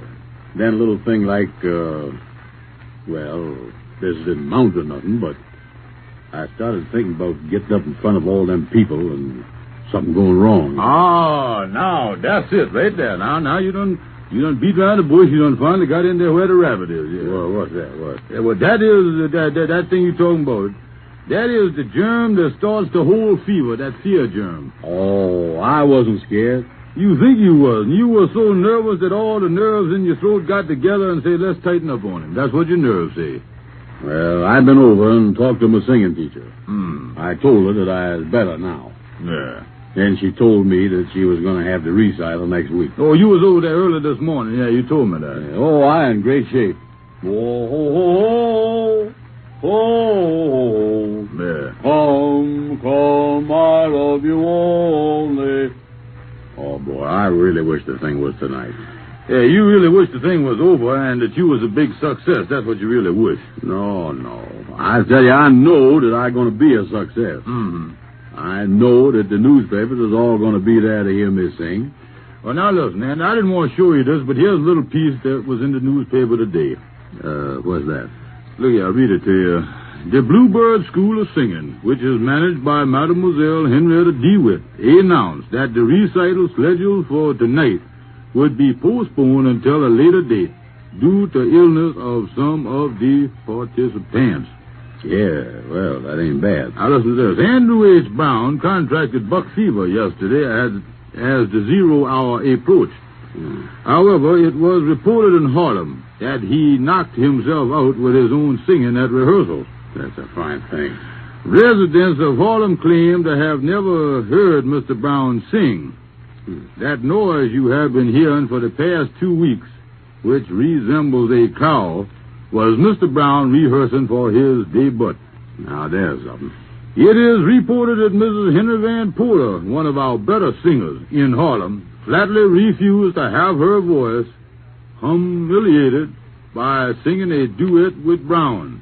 Better singers. This, we believe, was the real cause of the postponement. Although this writer called Mr. Brown on the phone yesterday for a statement, but found him unable to talk, much less sing. We are looking forward to the recital next week, when it is hoped that the teacher will be able to drug Mr. Brown sufficiently to get him on stage. I relents the whole thing, and I'll sue the newspaper for assault, battery, and slander. Yeah, well, don't start suing the newspaper now, because they print the news, and this is news. Yeah, but why is they got to stand up and say all that about me? Some little reporter that ain't got sense enough to come in out the rain write that stuff. Wait till the newspaper crickets hear me sing. Yeah, well, that's who wrote this. This fella is the music cricket on the paper. He is the one that's going to report after he hears you sing. Oh, he is, huh? Yeah.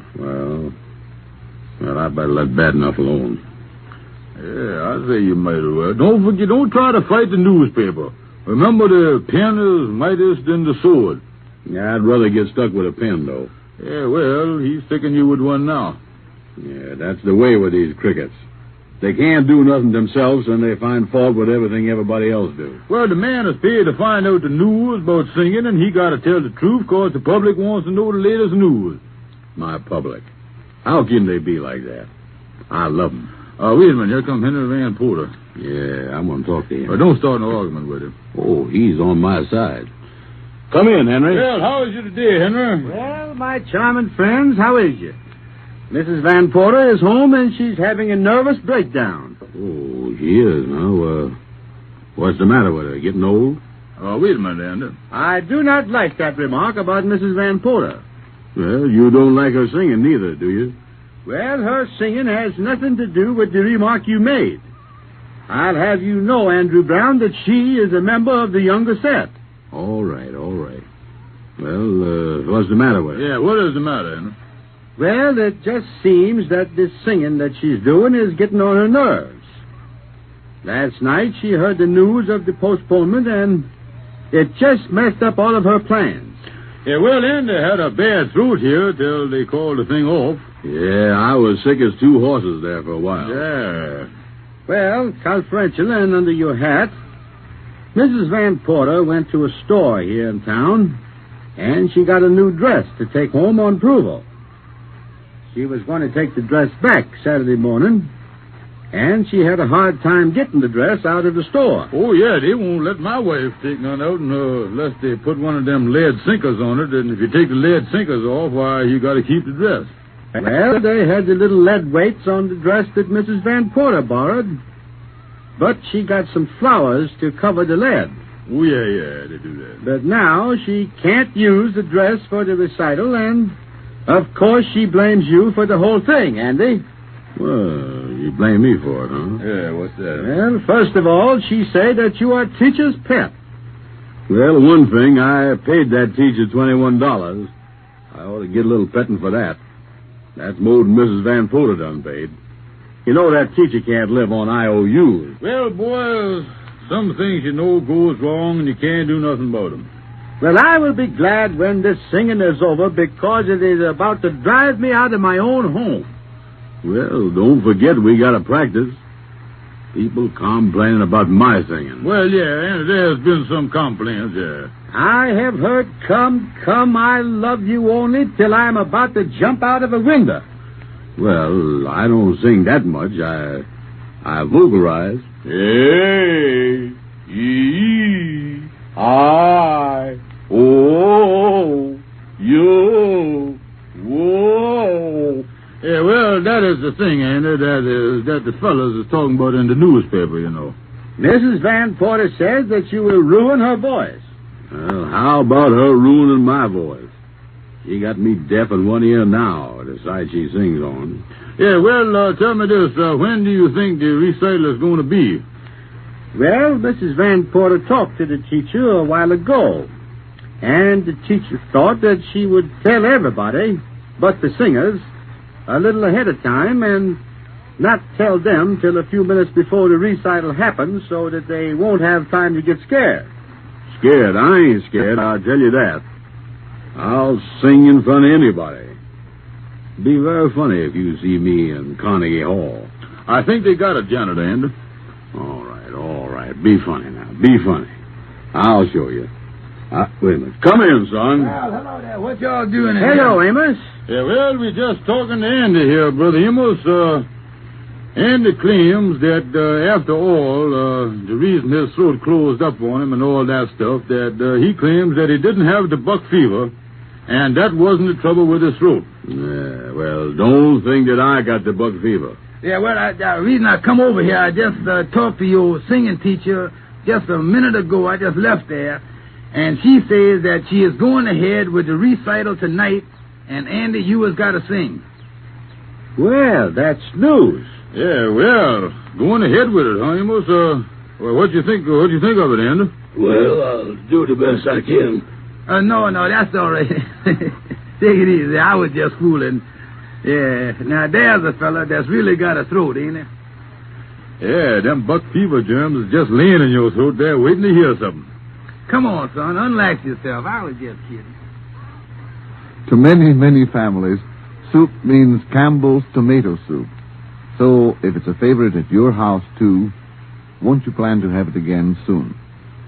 And may I remind you that many people enjoy Campbell's tomato soup served as a tangy sauce. It's condensed, you know, double strength and double rich in keen tomato flavor, so it's ready to serve. Just heat it as it comes from the can and pour it over meatloaf, croquettes, or leftovers. It gives them a zippy tomato flavor men and youngsters both like. Many women keep extra cans of Campbell's tomato soup on hand to serve as a sauce as well as a soup. Don't you want to put it on your grocery list now?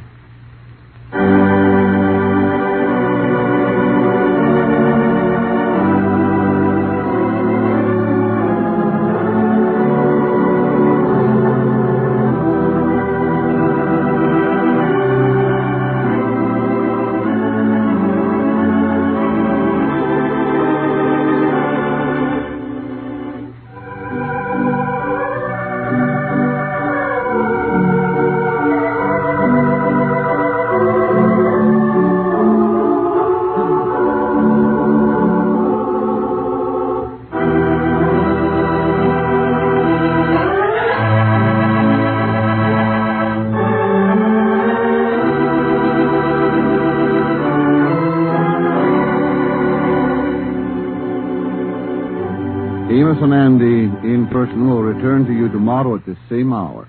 This is Bill Hay, speaking for Campbell's Tomato Soup, bidding you all good night.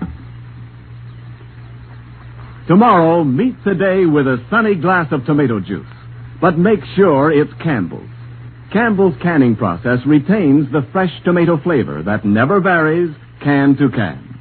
Tomorrow, turn to Campbell's tomato juice. A better drink at breakfast. A grand drink anytime. Here, do you know something? If you stop eating bird's eye beef burgers and eat these cheap ones, Alright. you'll save Mum enough money to buy me a Leeds United tracksuit. Fantastic. I mean, they look the same, don't they? Might look same, but they don't taste the same. Ah, you can't tell difference. Well, I can. The cheap one's yours. Bird's eye. Somehow other beef burgers just don't taste the same. Hold it. 15 seconds from now, you'll see the picture he just took. See? With the Polaroid land camera, you get bright, sharp pictures in 15 seconds. Snap, pull, peel. It's that easy. Is there any better way to get pictures of the family?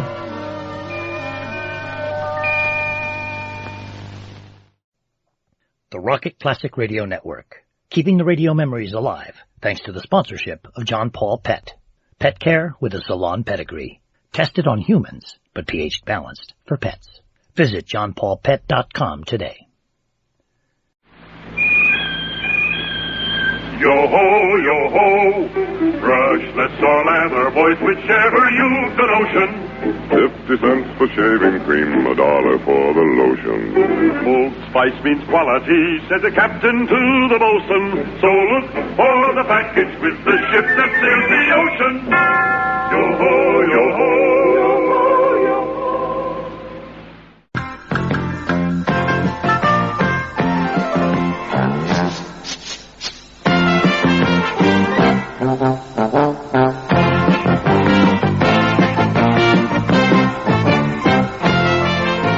Bring out the Branston. Because the crisp vegetables and the one and only tangy sauce in Branston pickle bring out the best in your food. Want something fresh? Opal fruit, made to make your mouth water. Fresh with the tang of citrus, more refreshing fruit flavors. Juicy, chewy Opal fruits. Made to make your mouth water. New Toffee Glees. New Toffee Glees are twice the fun because you get 2 sweets in one. Driving a Formula One Lotus needs special training, but teaching people to drive needs special training too. Instructors of the British School of Motoring are specially trained. That's why last year alone, BSM had more than 250,000 successful pupils. If you want to learn to drive safely, confidently, and in the shortest possible time, just phone your local branch of the British School of Motoring.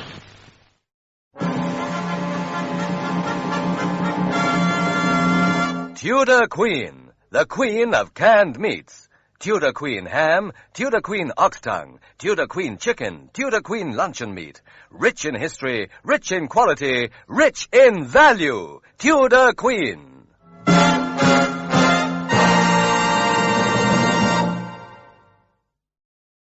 This Electra automatic has 10 different programs, takes a £9 wash, and is double guaranteed. And it's only £77. Only at your electricity board. J-E-L-L. Oh, the big red letters stand for the Jell-O family. Oh, the big red letters stand for the Jell-O family. That's Jell-O, yum, yum, yum. Jell-O pudding, yum, yum, yum. Jell-O duck, tapioca pudding, yes, sirree. The Rocket Classic Radio Network, keeping the radio memories alive thanks to the sponsorship of John Paul Pet. Pet care with a salon pedigree. Tested on humans, but pH balanced for pets. Visit johnpaulpet.com today.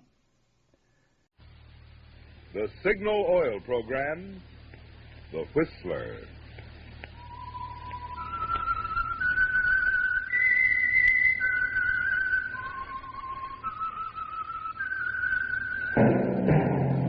That whistle is your signal for the Signal Oil Program, The Whistler.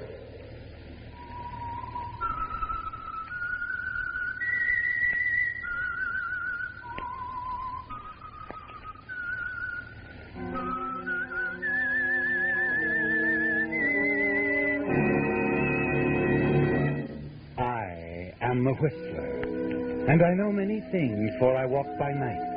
I know many strange tales hidden in the hearts of men and women who have stepped into the shadows. Yes, I know the nameless terrors of which they dare not speak.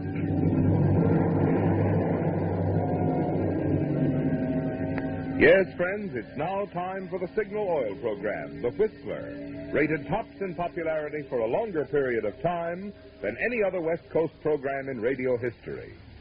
And here's an important announcement for Whistler fans in California only. Beginning next Sunday, January 2nd, due to California's going off daylight saving time, the Whistler will be heard in California only 1 hour earlier, from 8:30 until 9. Remember the change in time. In California only, the Whistler will be heard at a new time, from 8:30 till 9. In other states, the Whistler will be heard at the same time as always. And now, the Whistler's strange story. Delayed Christmas present. Christmas was really over, for it was 1 o'clock in the morning at Pete's Cantina, a tough little night spot on the outskirts of Panama City. But the melody lingered on. You could hear the chimes of the big church a block away playing Adeste Fidelis. There was practically no business. 4 hostesses, all Americans, were sitting drearily at the far end of the ballroom near the bar. One of them, Mary Winslow, billed as Candy Porter, just sat gazing drearily into space, thinking bitterly of a past from which for a while there had seemed no escape. But for 5 months now she'd been relatively safe. No one had been around asking any questions. As Candy Porter, blues singer, Mary Winslow had found a kind of security, not a happy security, for she was far away from home. And as the chimes became silent, Mary wondered if it was worthwhile. Her reverie was broken up as she looked up and saw Spanish Pete, a fat, greedy owner of the cantina, approaching her table. Candy, look, there's an American gentleman just came in. He wants to buy you some champagne. Champagne, you hear that? Please, Pete, not tonight. It's Christmas. I'd rather be alone if you don't mind. I do mind. Look. All right. Let him spend his money on champagne. Now you're smart, baby. Here he comes. You turn and see the tall, heavy-set American approach. Suddenly you become tense. You recognize the type, don't you? After a year of running away, you've learned to spot his kind in a moment. You fight to remain calm as he reaches your table. Sit down, Mr. Fontaine. Sit down. Sure you don't mind, Miss Fuller? Of course not. Thanks. In that case, I guess I will. I'll go get the champagne. I keep him on ice. 11 years old, too. Cigarette, Mr. Fontaine? Oh, thanks. You don't mind if I do? Of course not. Light? Thanks. Strange, spending Christmas so far away from home. Mm-hmm. How come? Business. Important business. Couldn't it wait? No. This business means a lot to the people I work for. Well, here's what you say, bubble water. From Marseille, 13 years old. You said 11. That was from Le Havre. This is even better. Now I put him back in the ice. You want some more? You just call Pete. I got another one on ice just like him. Well, I guess it's kind of late to wish you a Merry Christmas, Miss Porter. So I guess I'd better just say season's greetings. Anyway, here's luck. Here's hoping you find whatever you came here after. I've already found what I came after. I'm glad. I hope you will be. Why shouldn't I be? Because I came after you, Mary Winslow.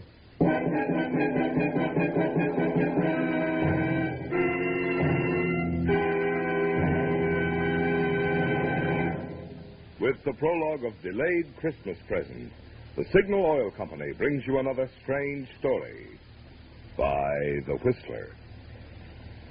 But now, since this is Christmas weekend, I want to thank you for inviting us of the Whistler cast into your home on this special occasion.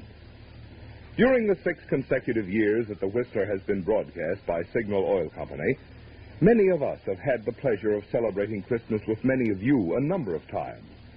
And believe me, we feel it a real honor that you consider us a part of your entertainment family. Tonight, on behalf of Signal Oil Company and the independent signal dealers who serve the states of California, Oregon, Washington, Idaho, Nevada, and Arizona, I want to say, we hope that your Christmas has been a merry one. May your new year be filled with peace, prosperity, and the good health with which to enjoy these blessings. And now back to the Whistler.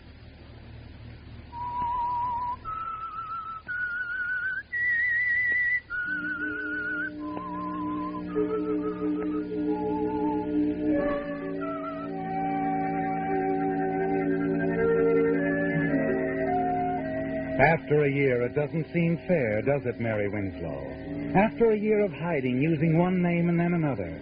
After 5 bitter months of singing at Pete's Cantina as Candy Porter, blues singer, this man Fontaine has come to take you back to the States, to face the consequences of one horrible night. You're sure he's a detective. He couldn't be anything else. You can't run again. There's no place you could go. You've only one card left. And as you face the man across the table and listen to his even, level voice, you decide to play it. If you play it carefully, it might be an ace. I think you know why I'm here. We're leaving in the morning for Los Angeles, Miss Winslow. Like the billing says, my name is Candy Porter. I know what the billing says. I know what it said in Brooklyn when you were billed as Doris Trent, in Denver when you were billed as Gladys James. But when you first took a powder out of Los Angeles, you were Mary Winslow. You know, it's almost funny you should call me Mary Winslow. We used to work together, her and me, in the same floor show. We could have been billed as twin sisters. The customers used to mistake us for each other, too. Now, look, Miss Winslow, let's quit kidding. I'm not kidding. A lot of other people have made the same mistake you have. And like I said, I knew Mary Winslow intimately. I think I could help you solve your case if you let me tell you about her. Sure. Go ahead, if it'll make you feel any better. Thanks. You see, Mary Winslow was really just a good kid that got a bad break. In love with a swell guy and scared to death of a hoodlum. She told me all about it. It's quite a story. I'll bet it is.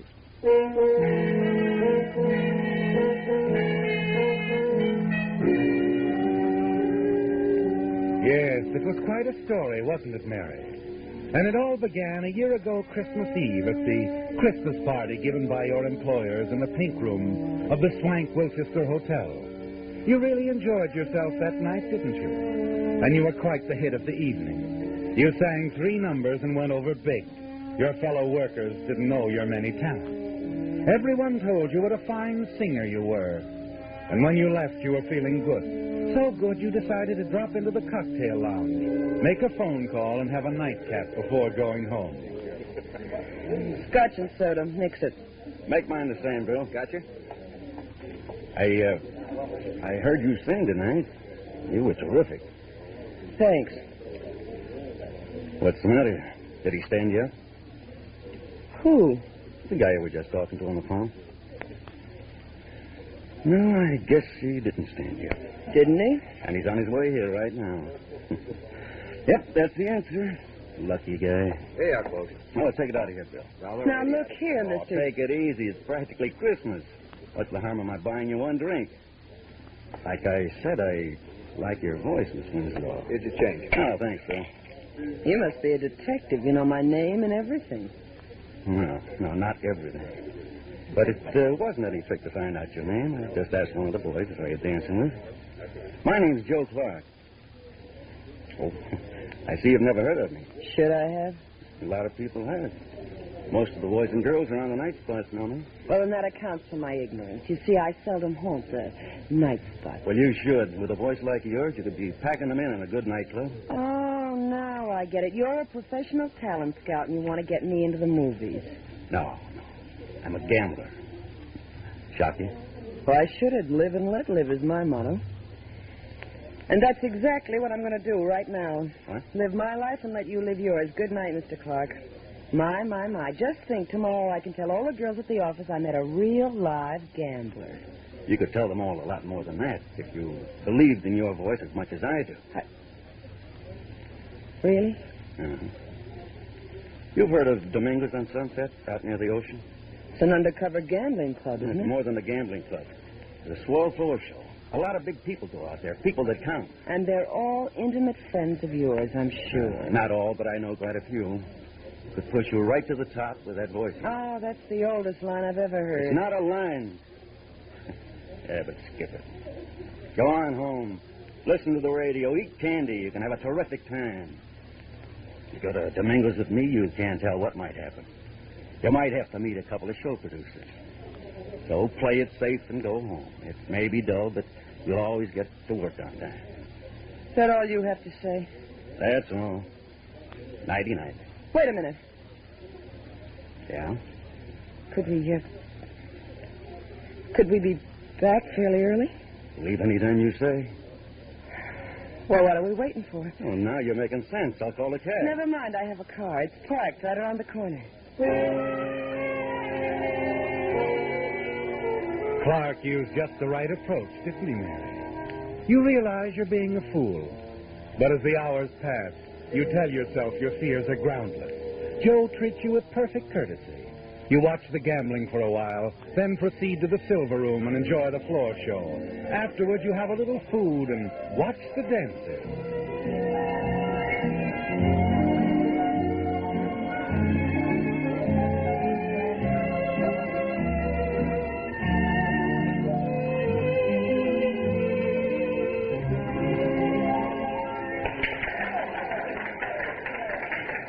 Suddenly, you've had enough. Joe, do you mind if we leave now? I said we'd leave any time you said. What hit you? The music? Yeah, I guess that's it. Another guy? Another guy. My fiancé. What happened to him? He's in the Philippines. Research. Oh. Chemist? Doctor. Dr. Frank Wilson, M.D. That was his car we drove out here in. He told me to keep it warm for him. Well, too bad. We could have had a lot of fun. Well, shall we go?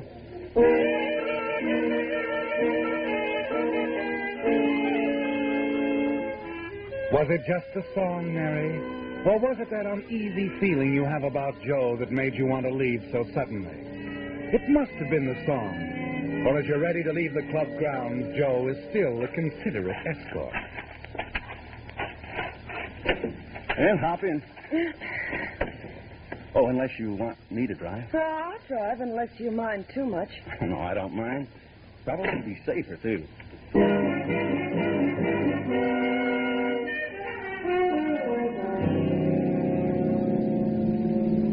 For several miles, Joe says little, seems preoccupied, and you feel relieved when he breaks his rather strange silence. Oh, say, Mary, would you mind stopping for a minute to drive in?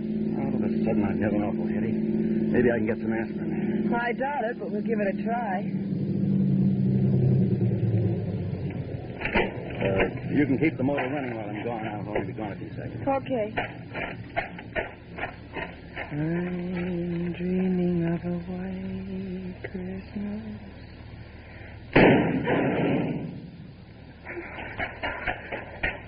Joe! Get going.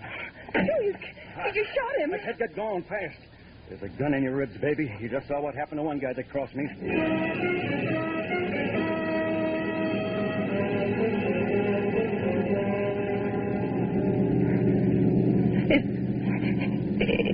Is he dead? I don't know. Oh, you. Oh, why was I such a fool? I'm right at the next corner. Car's been tailing us for the last I'm 5 minutes. glad. I hope it's a prowl car to save me the trouble of phoning the police.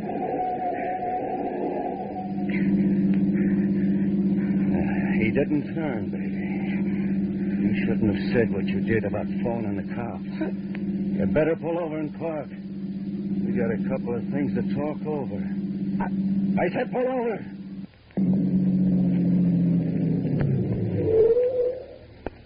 Yeah, that's better.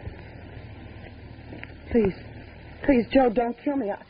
I know you can do it easy, but I'll never talk about tonight. That's the way you feel now. An hour from now, you'll feel No, better. I won't. On my word of honor. I'm making a deal with you, Joe. I'm trading you my silence for my life. I swear I won't talk about it ever. Okay, I'll take a chance. You drove the getaway car, so we're partners now anyway. We're going to have a lot of fun together, you and me. Now, how about dropping me off at my place? Tell me where to go. I live about 6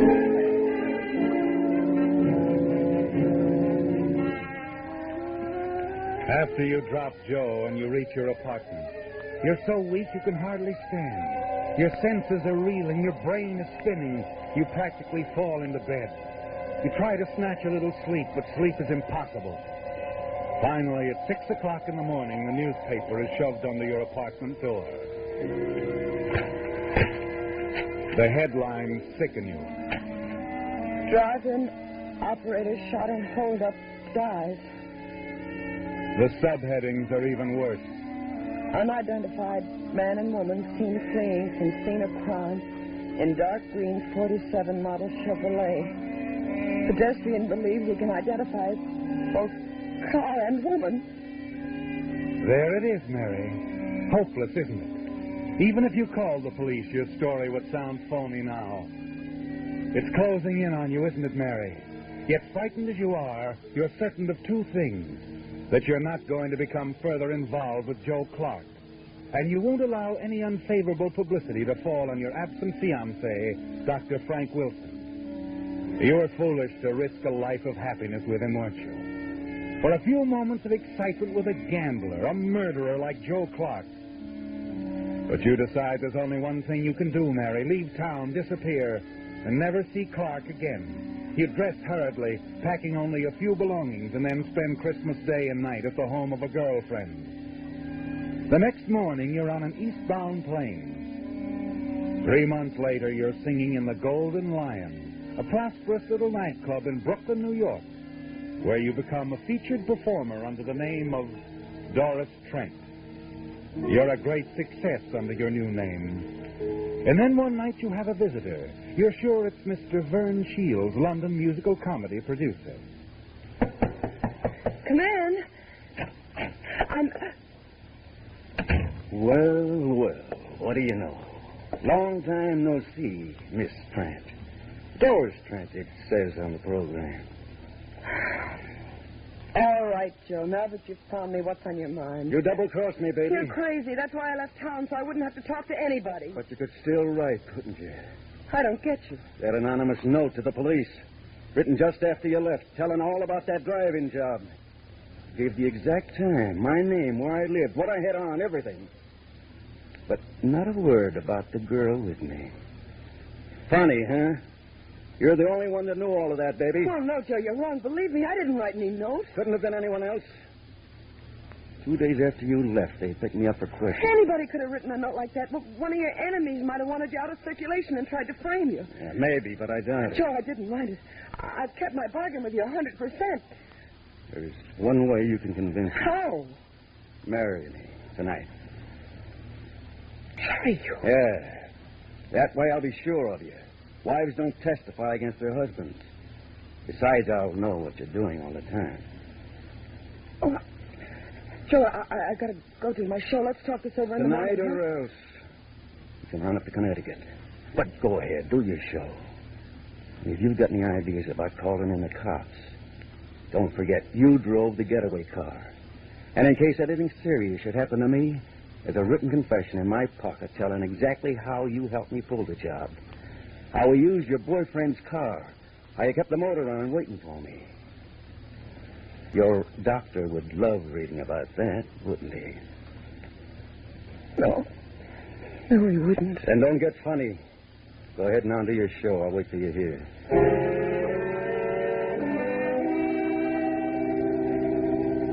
You start down the hallway toward the powder room off stage. Suddenly you realize what a fool you've been. But you're not going to keep on being a fool, are you, Mary? Not with that wall telephone just 5 steps ahead of you. Operator. Oh, operator. Get me police headquarters. Better quick. hang up quick, babe, and I mean quick. You should have looked around before you called. I had a hunch you'd try to double-cross me. Now I know for sure who wrote that note to the cops. Oh, I didn't, Joe. You just tried to call him, didn't you? All of a sudden, I've lost interest in getting married. We're just going for a little ride. Come on, babe. Start walking. No, Joe. I'm not moving a foot, not an inch. If I have to be shot, I'll take it right here. Let go of my arm. What's going on here? Something wrong, Doris? This guy bothering you? Yes, he is. He wants to date me. Tell him to leave, will you, Eddie? Maybe I'd better take him into the office and call the cops. No. Thanks, Eddie. There's no need for that. He's just another wolf. Tell him to leave. That's good enough. You heard what the lady said, Bud. Start traveling. Okay, chum. Anything you say. I'll see the lady later. We parked right across the street. Yes, Trent. You should have let me call the cops. I would have if he hadn't had you covered with his gun. Oh?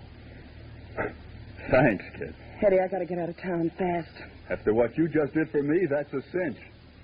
Grab some clothes while I phone my wife I'm bringing you home. We'll go out the rear entrance. My car's on the lot next door. Tomorrow I'll call a friend of mine in Denver. He'll put you to work right away. You better change your name, though. That'll be easy. I'm getting used to it.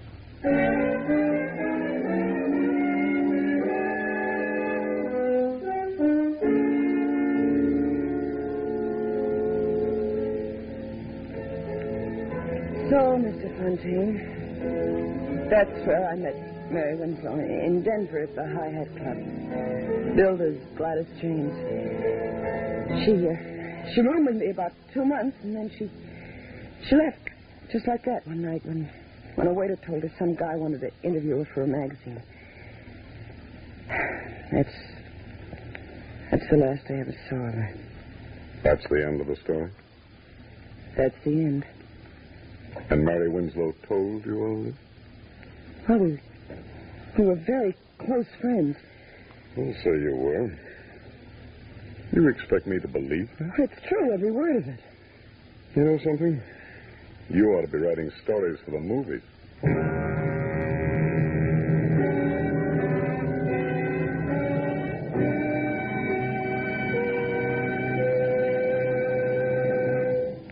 The Whistler will return in just a moment with a strange ending to tonight's story. Now that Christmas shopping is out of the way for another year, most of us are figuring ways to get our badly stretched budgets back into shape, which makes now a mighty appropriate time to talk about Signal, the famous Go Farther gasoline. Mileage, of course, is only one of the reasons that folks who insist on getting the most from each gasoline dollar choose Signal. In addition, they like the superior performance that goes hand in hand with mileage. You see, the only way today's Signal gasoline can give you such good mileage is by helping your motor run more efficiently. And when your motor runs more efficiently, you also enjoy quicker starting, faster pickup, smoother power, the things that make driving more pleasure. So, among your resolutions for the new year, how about resolving to put Signal gasoline to the test in your car? See for yourself why drivers who insist on quality, as well as those with an eye for economy, are both switching to Signal, the famous Go Farther gasoline. And now back to the Whistler. Well, Mary, it looks as though you've lost, doesn't it? That your one card wasn't enough. The man across the table, a man you're sure is a detective, who has come to take you back to Los Angeles to stand trial for a hold-up and murder you had nothing to do with, doesn't believe you, does he? And the jury in Los Angeles won't believe you either. Yes, Mary, it looks as though you've lost, but you're going to play the game to the end anyway. And as the piano player across the floor plays the tune he's played 1,000 times in the last 2 weeks, you quietly watch Fontaine and await his next words. How long did you say you've been here? I didn't say. I got here about 5 months ago. Like it here? No. That's what I figured. Look, Miss... Cigarette? Yeah, thanks. Light? Mm-hmm.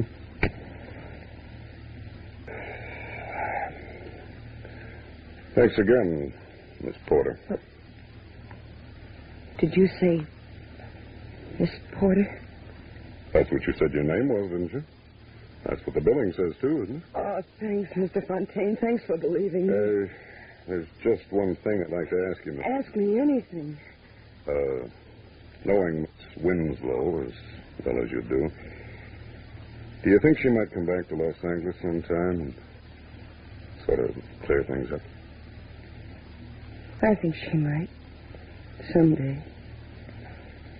You see, a girl like Mary Winslow gets to feel kind of soiled after working around in joints like this. She'd probably want to spend a little time, maybe out in the desert, in the sunshine. Sort of freshening up before anybody she cared about. Yeah. I guess she would. Well, this was a pretty long trip for nothing, you must say. Just one more bum steer. But I'm glad it came.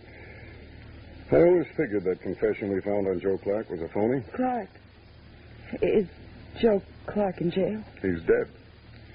The Brooklyn police got him one night about 5 months ago.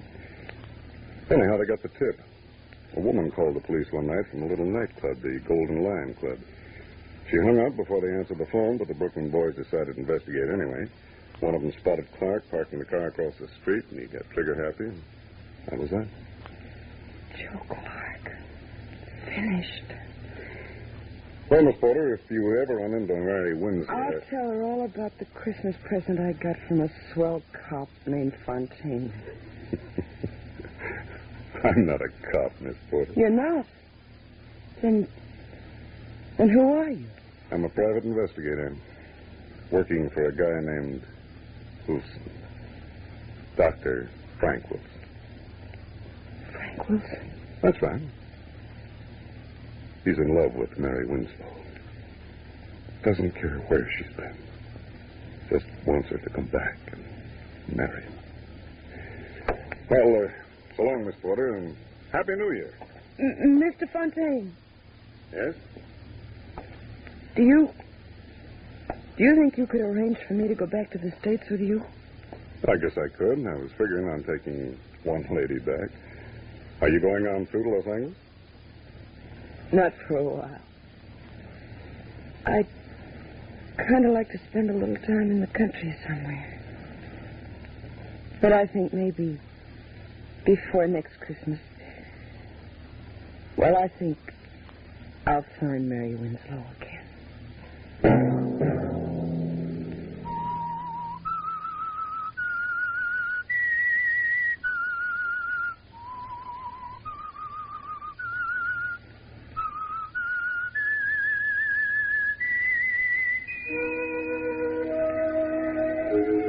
Let that whistle be your signal for the Signal Oil program, The Whistler.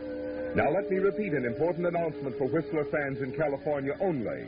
Beginning next Sunday, January 2nd, due to California's going off daylight saving time, The Whistler will be heard in California only 1 hour earlier from 8:30 until 9. Remember the change in time in California only. The Whistler will be heard at a new time from 8:30 till 9. In other states, The Whistler will be heard at the same time as always.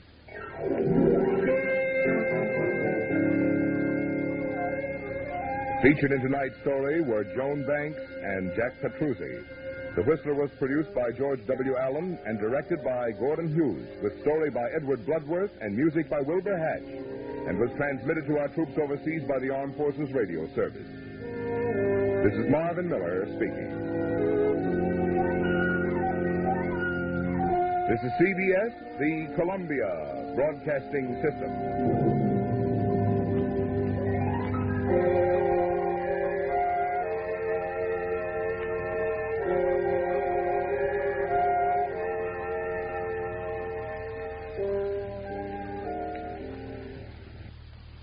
Dual. Dual for floors. Dual cleans and polishes in one go, because it's a floor cleaner and a polish all in one. Dual, 2 and 6. Here, do you know something? If you stop eating bird's eye beef burgers and eat these cheap ones, Aye. you'll save Mum enough money to buy me a Leeds United tracksuit. Fantastic. I mean, they look the same, don't they? Might look same, but they don't taste the same. You can't tell the difference. Well, I can. The cheap one's yours.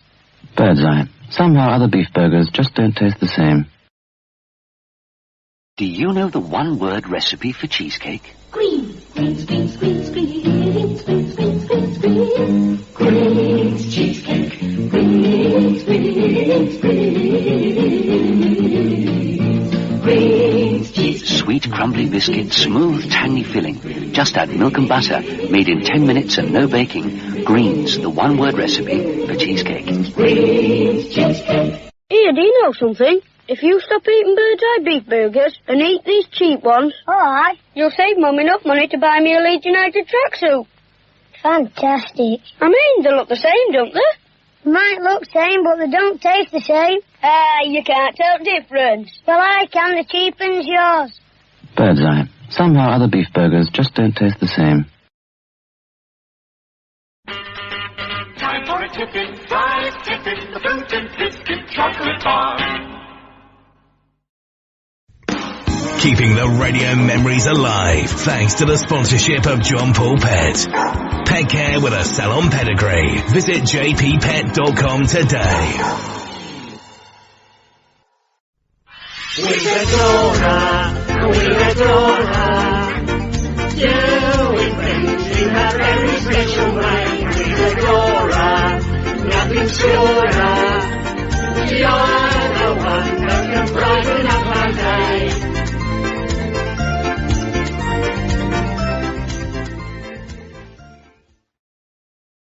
I hope you're not hungry, dear Henry, dear Henry. I've just burnt the roast and I've ruined the sponge. Well, that's a nice thing, isn't it? After I've been working all day... Henry, I've got me secret supply. You don't mean... Polo mints. Yum, yum. The Rocket Classic Radio Network. Keeping the radio memories alive thanks to the sponsorship of John Paul Pet. Pet care with a salon pedigree. Tested on humans, but pH balanced for pets. Visit johnpaulpet.com today. I'm crunching my polo, dear Liza, dear Liza. I'm crunching my polo, dear Liza, crunching. The nicest thing about the mint with the hole is that it's smooth and never crumbles. You can eat polo without other people hearing. Try sucking them, dear Henry. I can't, I've already crunched them all. Standing in a bus queue, sitting in the traffic, letting other people plan the way you go. It's time you broke away. Believe in freedom. Believe in Honda, going when you like, from door to door, your Honda bike and you. Believe in freedom, believe in Honda, going where you like, your Honda bike and you. Keeping the radio memories alive thanks to the sponsorship of John Paul Pet. Pet care with a salon pedigree. Visit jppet.com today. Will you have a polo, dear Liza, dear Liza? Will you have a polo, dear Liza, polo? How very kind of you, dear Henry. I most certainly will. I'll have 3 or 4 or maybe more. But you take the old tube. Because they happen to be my tube of polo, dear Henry. Have one. This is the 1940s radio channel from the Rocket Classic Radio Network. It's the new Gay Family series starring Lucille Ball with Richard Denning as Liz and George Cooper, 2 people who live together and like it.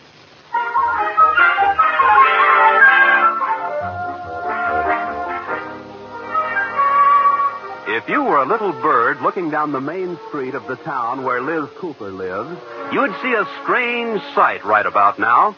Cars are pulling out of the way. Pedestrians are scurrying to the curb. Dogs and small children are cowering against the buildings.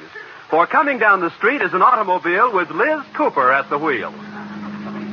She signals for a left turn and goes straight ahead. Now she's making another signal. I don't know what that means. Oh, she's waving at George, who's waiting in front of the bank. Now she pulls over to the curb and comes to a gentle stop.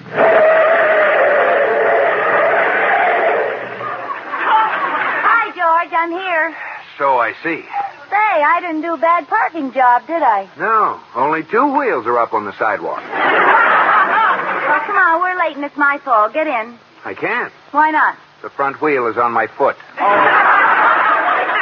It is not. Now, come on. I'm sorry I'm late, dear. Were you waiting long? No, just a few hours. Oh, you're so funny. Liz, what was the idea of signaling a left turn and then going straight? Well, I was going around the block, so I'd be headed the right way, but I changed my mind. You should have a special signal of your own, which means, as you were, I changed my mind. Why can't you make a decision and stick to it, Liz? I do. Oh, sure. I'll bet I know why you were late. You couldn't decide which dress to put on. No, Smarty. I put on the first dress I took out of the closet. Well, then why were you late? I didn't like the way it looked, so I changed it. I thought so. Oh, Liz, I don't think you've ever gone through with anything you've started. Why do you change your mind so much? I don't. There's a perfectly logical explanation. I'm a woman and you're a man. Well, what's the difference? Now, let's not fight, George. Where are we meeting the Atterberries for dinner? The green room. We can't go to the green room. Why not? I'm wearing my blue dress. I'll clash. We're going there. They're waiting for us. Well, I don't want to go there. What stoop decided on the green room anyway? You did? Oh. Oh, we're in luck. There's a parking space. You can pull in right there. Okay. Oh, there's a closer one up the street. I'll go over there. This is where I came in. Take this one, Liz. Finish one thing you start. George, this one up here is much closer to... Oh, it's a fire plug. No. Well, I'll back up and take that first one. Oh, look, someone's sneaking into that place. I saw it first. Liz, will you please make up your mind and do something with the car? Okay, dear. Now what? Why are you getting out? Oh, I just made up my mind what to do with the car. I'm going to let you park it.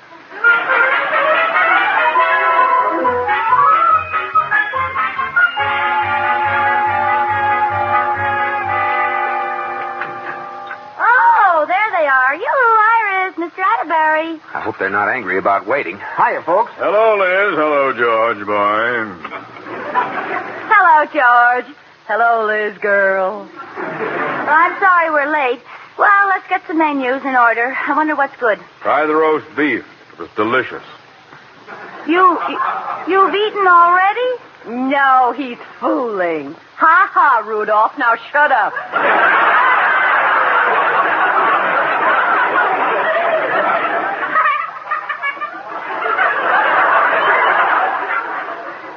I'm hungry. Well, let's get a waiter. Here comes one. May we have a, oh, well, here's another one. Waiter, are you the, Well, I'll get this one. I'll lay 3 to 1. Waiter, if you don't mind, we'd like some, Reminds me of an inscription I once saw on a waiter's tombstone. It said, St. Peter finally caught his eye.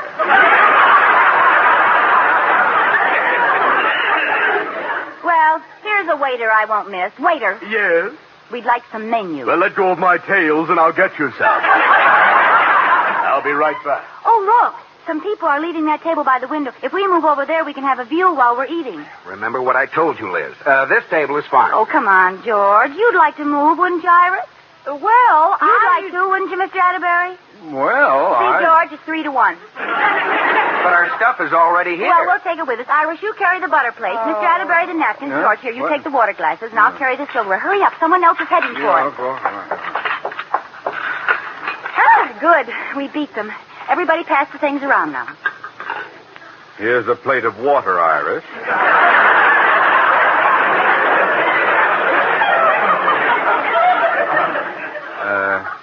Hand me a glass of butter. Has everyone everything they need? Yes, I have 3 knives. I beat you. I have a full house. 3 forks and a pair of spoons.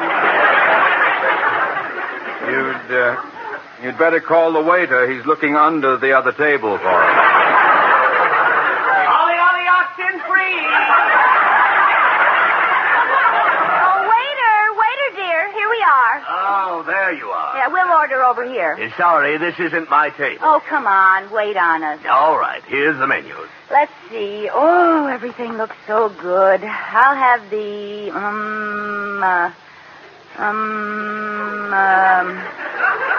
Sorry, we're all out of... Very amusing. I'll have the roast beef. 1 roast beef. What would you like, Iris? I think I'll try the lamb chop. 1 lamb chop. George, what looks good to you? Lamb chops, huh? Oh, that sounds good. And they're not fattening either. Waiter, change mine to lamb chops, please. Yes, ma'am. 2 lamb chops. That's 2 for each of us. Yes, ma'am. And I don't want too much fat on them, but I like them thick.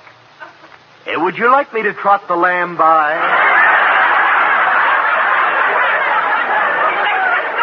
You can pick out the chops you want. Well. Liz, don't make a scene. Well, go ahead, George. You order. I'd like the sirloin steak. Yes, sir. 1 sirloin steak. How would you like it? Rare and thick and juicy. Right. And you, sir? Well, I think I'll have a Gee, nice... George, you made that steak sound so tasty and... Now, how would you like it, madam? Well, medium, or rare? Rare. I'd like the pork chop. Yes, sir.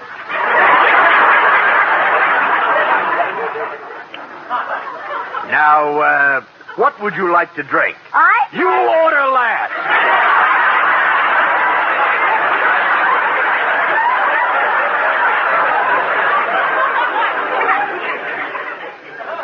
Coffee. Coffee for me, too. Milk.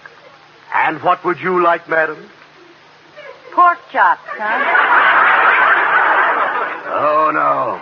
Would it be too much trouble to change my order? Why, no. Whatever gave you that idea? Well, I think I'd like pork chops. Yes, ma'am. Well, why don't you write it down? I wrote it down for you when he ordered it. Yeah. Now, let's see if I've got this straight. Lamb chops for you, a steak for you, pork chops for you, and a new eraser for me. You know, with all this talk about pork chops, they sound sort of...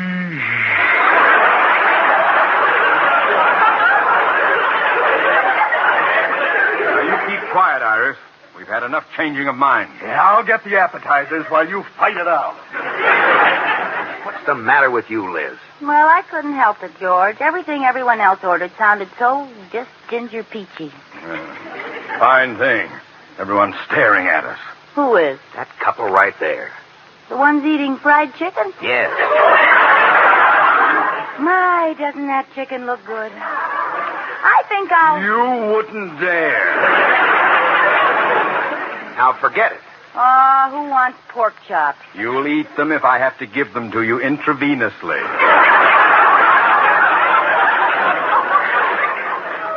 Some fun. Go out to dinner and can't even choose what you want to eat. I think it's a... Bless you. What's the matter? You catching cold? Yes, there's a draft here from this window. Oh, well, here, change seats with me. No, that won't do any good. There's an empty table over behind those potted palms. Stand by for another troop movement. Sit down, Liz. We're staying here. I'm afraid we're making a scene. Do you want me to catch my death of cold, George? I'm not staying at this table. Yeah, here we are. Shrimp, Don't stand up, Liz. Don't hit the waiter.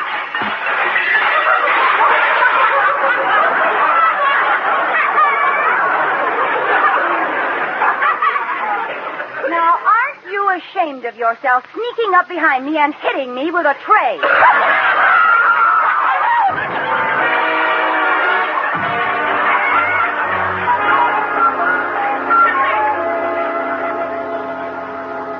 Liz, I've never been so humiliated in my life. The Atterburys probably won't ever go to dinner with us again. I'm sorry, George. I guess it was my fault. Everybody seems to think so. Poor Mr. Atterbury, with shrimp cocktails all over him. He sure looks silly. Well, you didn't help any trying to pull that shrimp off his face. All I know was his nose. Put cocktail sauce on your nose and see what it looks like. All right, all right. His nose looks like a shrimp without cocktail sauce. Liz, this has been a very tiring evening. Now, let's go to bed. All right. Well, what are you standing there looking in the mirror for? I can't make up my mind if I should put my hair up tonight or not. That does it. Well, George, why are you looking at me like that? I can't make up my mind whether to spank you on my right knee or my left knee. Spank me? Liz, I'm sick of this inability of yours to make up your mind. Now, why are you so wishy-washy? I can't help it. My father was a wishy and my mother was a washy. No mood for jokes. I can see that. Whoever started this idea that women have a special privilege of changing their minds? Don't look at me. I didn't do it. Well, I don't go for it. And as far as I'm concerned, from now on, you're the same as a man. I am? Yes. Now, what have you got to say about that? Let's go down to the club and have a steam. Now, I mean as far as making decisions and getting things finished is concerned. Starting right now, when you decide to do something, you're going to do it and not change your mind. Yes, George. And once you start anything, you're going to finish it. Understand? Yes, George. Oh, I just love you when you're so dominating. No, never mind. I give you my solemn promise, George, and I'm going to begin right now finishing what I started. Kiss me. Now, what for? I started to kiss you this morning when the telephone rang. Okay.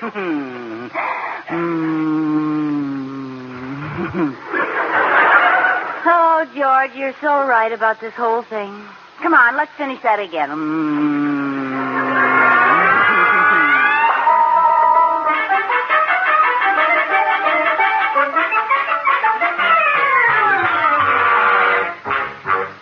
Mrs. Cooper, you've been flying around here all morning. What in the world are you doing? Katie, last night I went to the George Cooper Finishing School. Huh? I promised George that from now on I'd finish everything I started. I'm even going back and finish all the things I ever left undone. This I gotta see. Katie, when you hear what I'm going to do now, you'll drop dead. What? I'm going to clean out the whole desk. Oh, get up, Katie. Come on, I've threatened to clean out that desk for years. You can help me. I'm not touching that desk till you spray it with DDT.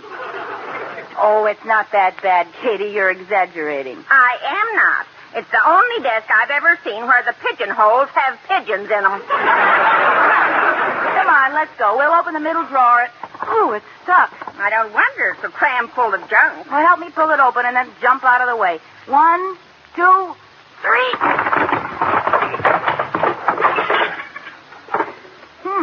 Not as bad as I thought. How long has it been since you cleaned it out? Well, not too long. There's a newspaper on top of the pile. Let's see what it says. McKinley assassinated. Oh, I remember. Iris Atterbury gave me this paper. It has a recipe on the back. Well, where'll we start? Well, first, let's get rid of these bundles of... Oh, Katie, look what I found. Our love letters. Oh, now, Mrs. Cooper, don't start reading those now. Oh, Mrs. Cooper. Oh, that George. Let's get started with the... Oh, I called him my little cupcake. That's nice. Now, He called me his cream puff. He said he liked the way my crust was filled. Please, let's get this desk done. Wait a minute. Listen to this letter. George, when you read this, I will be far away. I am going home to Mother's. Now, there's a real love letter. Oh, I know what this is. I wrote it after our first quarrel. Listen, I never want to see you again, you big, Well, don't stop now. That's all there is. I didn't finish it. Well, why not? Oh, just as I was writing it, I got a wire from George saying he'd gone home to his mother. Did you ever get back together again? Katie, gee, just think how different things might have been if I'd finished this letter and sent it to George. Hey, wait a minute. What's that gleam in your eye for? Well, I promised George I'd finish everything I ever started, and I started this letter and it isn't finished. Now, I'll mail it special delivery so he'll get it this afternoon. How do you think Mr. Cooper will react when he thinks you're leaving him? I know exactly how. He'll come rushing home and beg me to stay. He'll think I found out something he's done. I suppose he hasn't done anything. Katie, when a man's wife is leaving, he doesn't say, did I do something she found out about? He says, which one did she find out about? Just wait till this letter's delivered and watch Georgie come marching home on his knees.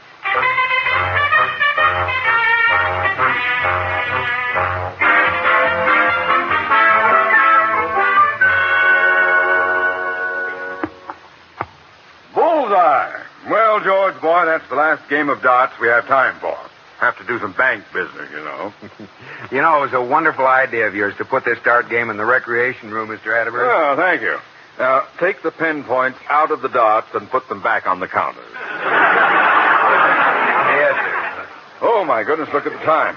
Almost the end of the day. That's right. 2:45. Pardon me, Mr. Cooper. Here's some mail for you. I thought you'd want it. Thanks. I thought you'd want it. Thanks again. What was that? That's my new secretary. She's so new, I haven't even found out her name yet. I'm going to wait till she lights someplace, then ask her. Well, let's see what this important mail is. Why, Cooper boy, that letter's perfume. Oh, you devil, you. Who's it from? Yeah, I'm darned if I know. Listen, dear sister, 2 weeks from now, we're holding our annual powwow at Old State U. Won't you be there to greet your sisters of dear old Delta Upsilon Delta? What the heck is that? Don't you know, sister? No wonder it's addressed to Mrs. George Cooper, care of me. Well, I wondered how long you'd been powwowing with the girl. Delta Upsilon Delta, D-U-D.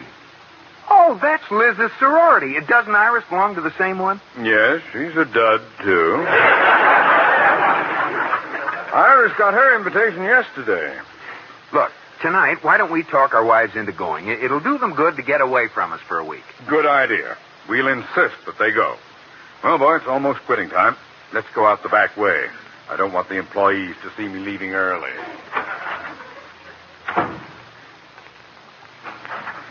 Mr. Cooper, here's another letter that just came for you, special delivery. Mr. Cooper? Oh, I guess they're gone. Well, it's on his wife's stationery. I guess she'll tell him what's in it when he gets home. I'll give it to him tomorrow.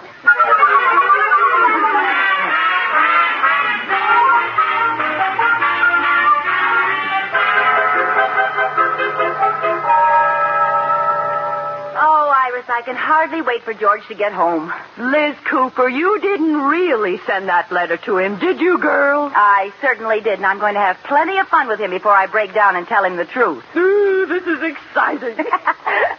Oh, here they come. I'll bet he's terribly upset.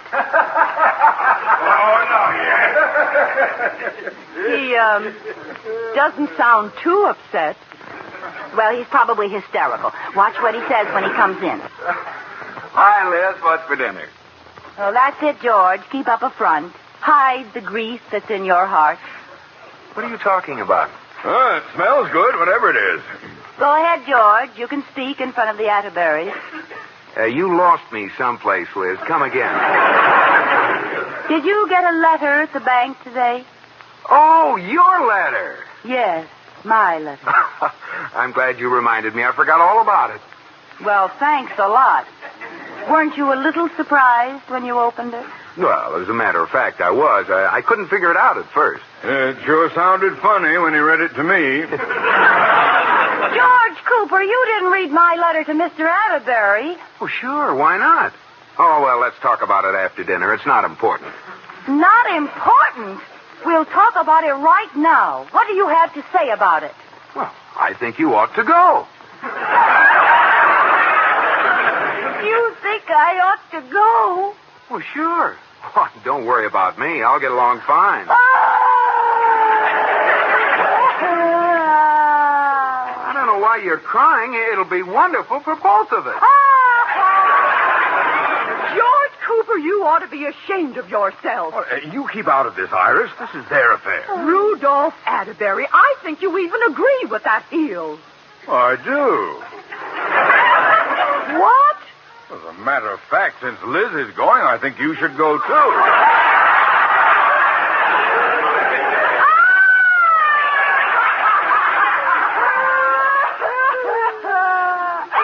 Come on, Iris. We can take a hint. Let's go.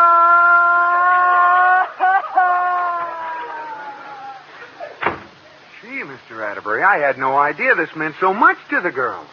Those sororities really get a hold on them, don't they?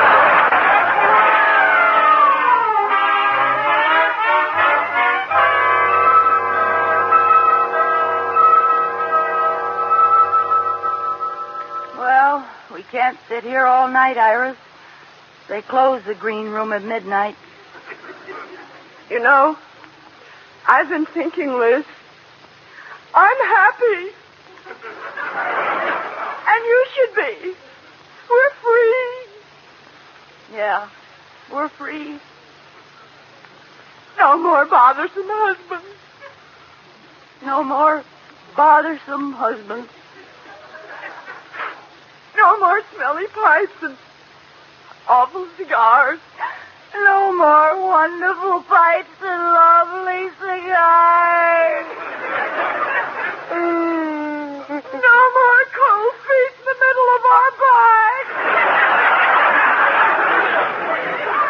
This is the happiest day of my life. Oh, we gotta stop crying. My mascara running. Yes. Your face looks like it's behind bars.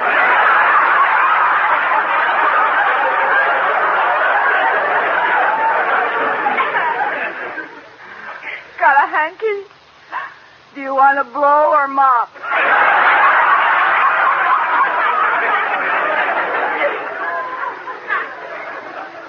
Mop. Well, here's one dry corner left. Thanks. Iris! Iris! Oh, George! Oh.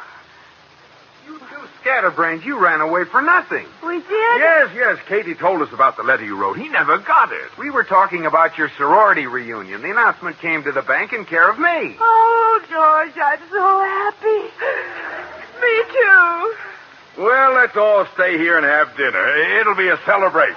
Okay, waiter, dear. Oh, there you are. I've been looking for you. Now, which one wanted the lamb chop?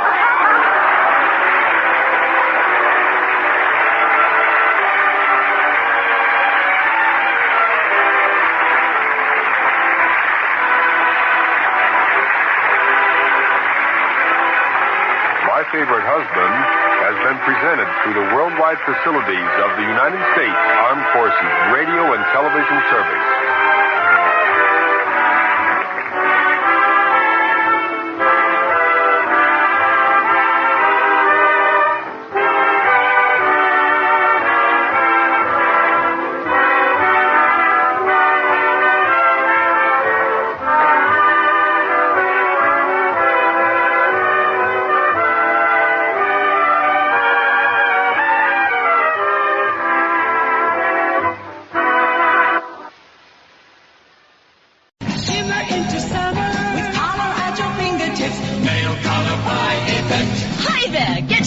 With the new Yvette nail colours. They're great, sunny, bright, long-lasting. Just right for the moderns. Yvette, beauty at a young price.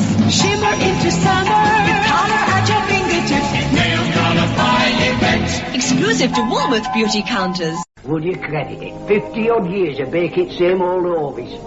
Now top brass at Orvis tell me they want an alternative. Still with same wheat germ goodness, but a bit softer like, less crusty. I told them I'm too old to change my ways now. I'll put one at lads onto it. Very nice, young Harold. If you like that sort of thing. Hovis Handy Look. A new, softer Hovis. You're listening to 1940s radio on the Rocket Classic Radio Network. Frontier Town, the saga of the Roaring West.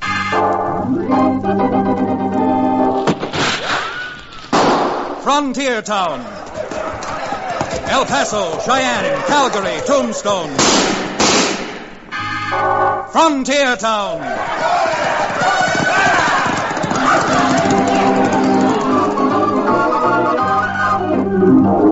Here is the adventurous story of the early West, the tamed and the untamed, from the Pecos to Powder River, Dodge City to Poker Flat. These are the towns they fought to live in and lived to fight for.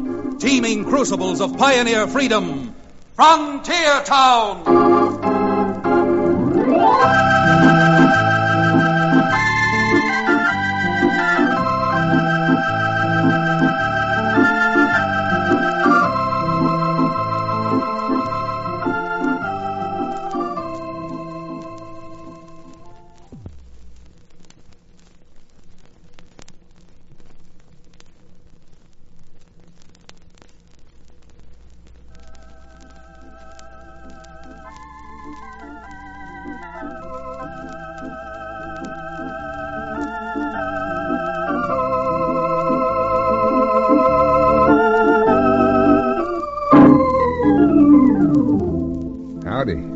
Chad Remington's the name.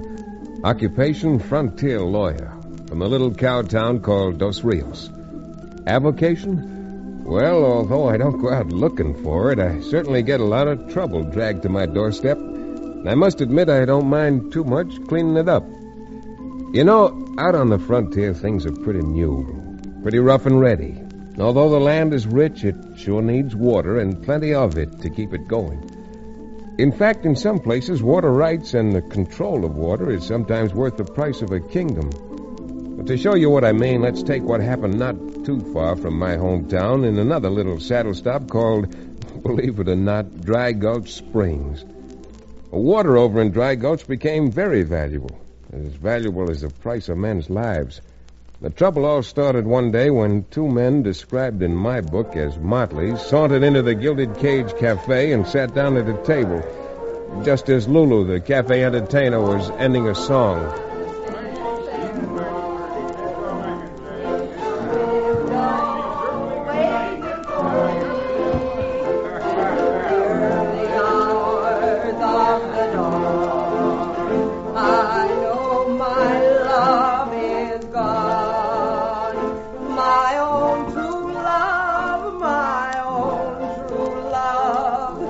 Died with his boots on.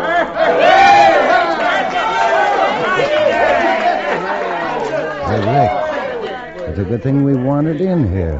Now, Bert, what do you mean? That gal, that singer.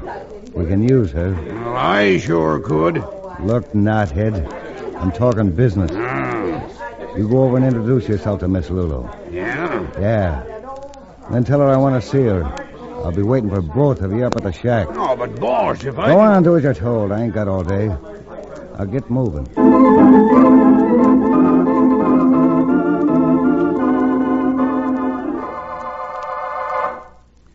Now, look, Lulu. I ain't going to waste your time giving you a lot of conversation. You're a good-looking woman, and I can see you got brains. What am I supposed to do? Thank you? I'm not making no bones about it. The crowd I represent can use you, and we'll pay for it. Pay good. Well, you're starting to sound interesting. Who's this, crowd? It's a company, see? A water company. Uh-huh. You see, another outfit's got the franchise to build a dam up here at Dry Gulch. Mm. According to the franchise, they got to finish before the 15th. If they don't, well, my crowd gets the franchise. What's that got to do with me? Plenty. When I saw how all those men over at the Gilded Cage went for you, I just got the notion that the construction gang working for the other water company would do the same thing. If you made it your business to see that they quit work. So that's the way your song goes, huh? You want me to get the men working on the dam to quit. Sort of like the Pied Piper of Hamelin. In this case, it might be the Pie-Eyed Piper. And you've got the pipes to do it. Mr. Burke, there's just one teensy little thing you haven't told me yet. What do I get out of this? Well, let's say 10,000? Let's say 30,000. That has a nicer ring to it. What are you trying to do? Pull me up? You better quit bargaining, Mr. Burke, because I've got an idea this other water company would pay me 50,000 for the information you've just given me. Why, you little...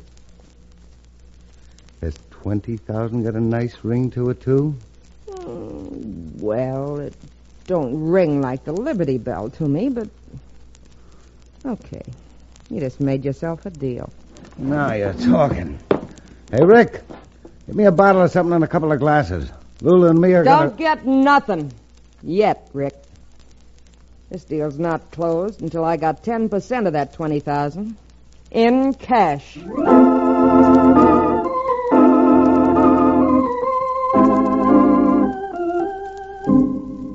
Well, as I said before, that's how it all started. The first that I knew of it, however, was when Jim Underwood, who had the franchise and was building the dam, let out a whoop for help that I heard all the way over to Dos Rios. So I went to Cherokee O'Bannon, who used to be a medicine man and now owns the Dos Rios livery stable, and on the promise of introducing him to Lulu, the beautiful singer, prevailed upon him to provide the horses and ride along with me. A day later, Cherokee and I were closeted with Underwood in the little shack that served as an office on the dam construction job. And that's about the whole story, Chad. My men are quitting work like there was a plague up here. Say now, if there's some sort of an epidemic, I'm willing to make you a very extra special price on some of my genuine Cherokee Indian rattlesnake oil in quantity. Now, look, O'Bannon, all you're getting out of this trip is an introduction to a red-headed singer named Lulu. Chad, I've got less than 3 weeks to complete this job. And at the rate the work's stopping, it won't be finished for 3 months. Well, Jim, I'll do what I can, but this is sort of like looking for one particular grain of sand on 50 miles of sea coast. What are you talking about? I've seen that girl up here myself twice. Oh, I don't mean finding the girl. Chad, are you intimating that you intend to cross me up? No, Cherokee. I'm intimating that the girl's no great problem. The trick's going to be to find the men behind her, the men who are paying her to disrupt the work. Oh, don't tell me you really mean that, Chad. Who else could there be behind it except this other outfit, the one that tried to get the franchise before I got it? Well, granting you're right, now I'm not saying that you aren't. Thinking they're behind it and proving they're behind it are two entirely different things. Yeah, I suppose that's so. Say, I've got an idea, Chad. Why don't you introduce me to the girl? And then when she succumbs to my manly charms, which take no time at all, I'll worm all the facts out of her. And you're just the kind of worm who'd do it, too. You don't like my idea? Well, to be polite about it, no. Now, what we've got to do is... Yes, O'Hara, what is it? You told me to let you know the next time that red-headed gal showed up. Well, she's here now.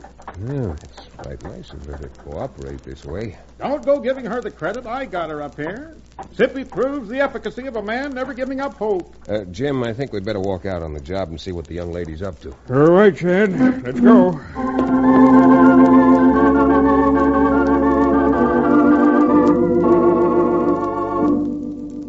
Well, it was about 100 or so yards from the office to the job itself, and the walk down there gave us a pretty good chance to observe Miss Lulu. I don't mind saying she was well worth observing. I sure couldn't blame the men for gathering around her. Her face was a little hard, but pretty. She was round in just the right places. I don't know if she spoke extemporaneously or not, but she certainly put up a highly convincing argument. They say the payroll was on was held up. Of course, they say the payroll was on that coat. Yeah, that gal's right. Why should we go on working if we're not going to be paid? Hey, listen, man, that's nothing but a bald-faced lie. Hey, you call me a liar, will you, Underwood? Why, you blast him. Look out! What's the matter with you men, anyhow? You all gone out of your heads? Mr. Underwood says the payroll's going to get here, then you're going to be paid. He's the man who should know. I don't know who you are, mister, but I agree with you. Mr. Underwood should know. That's the whole trouble with him. He doesn't know anything about what's going on. And maybe you can explain just how you happen to have advance information on the payroll being stolen. Information of that kind should be interesting only to a sheriff or another water company. That so? Well, which kind are you?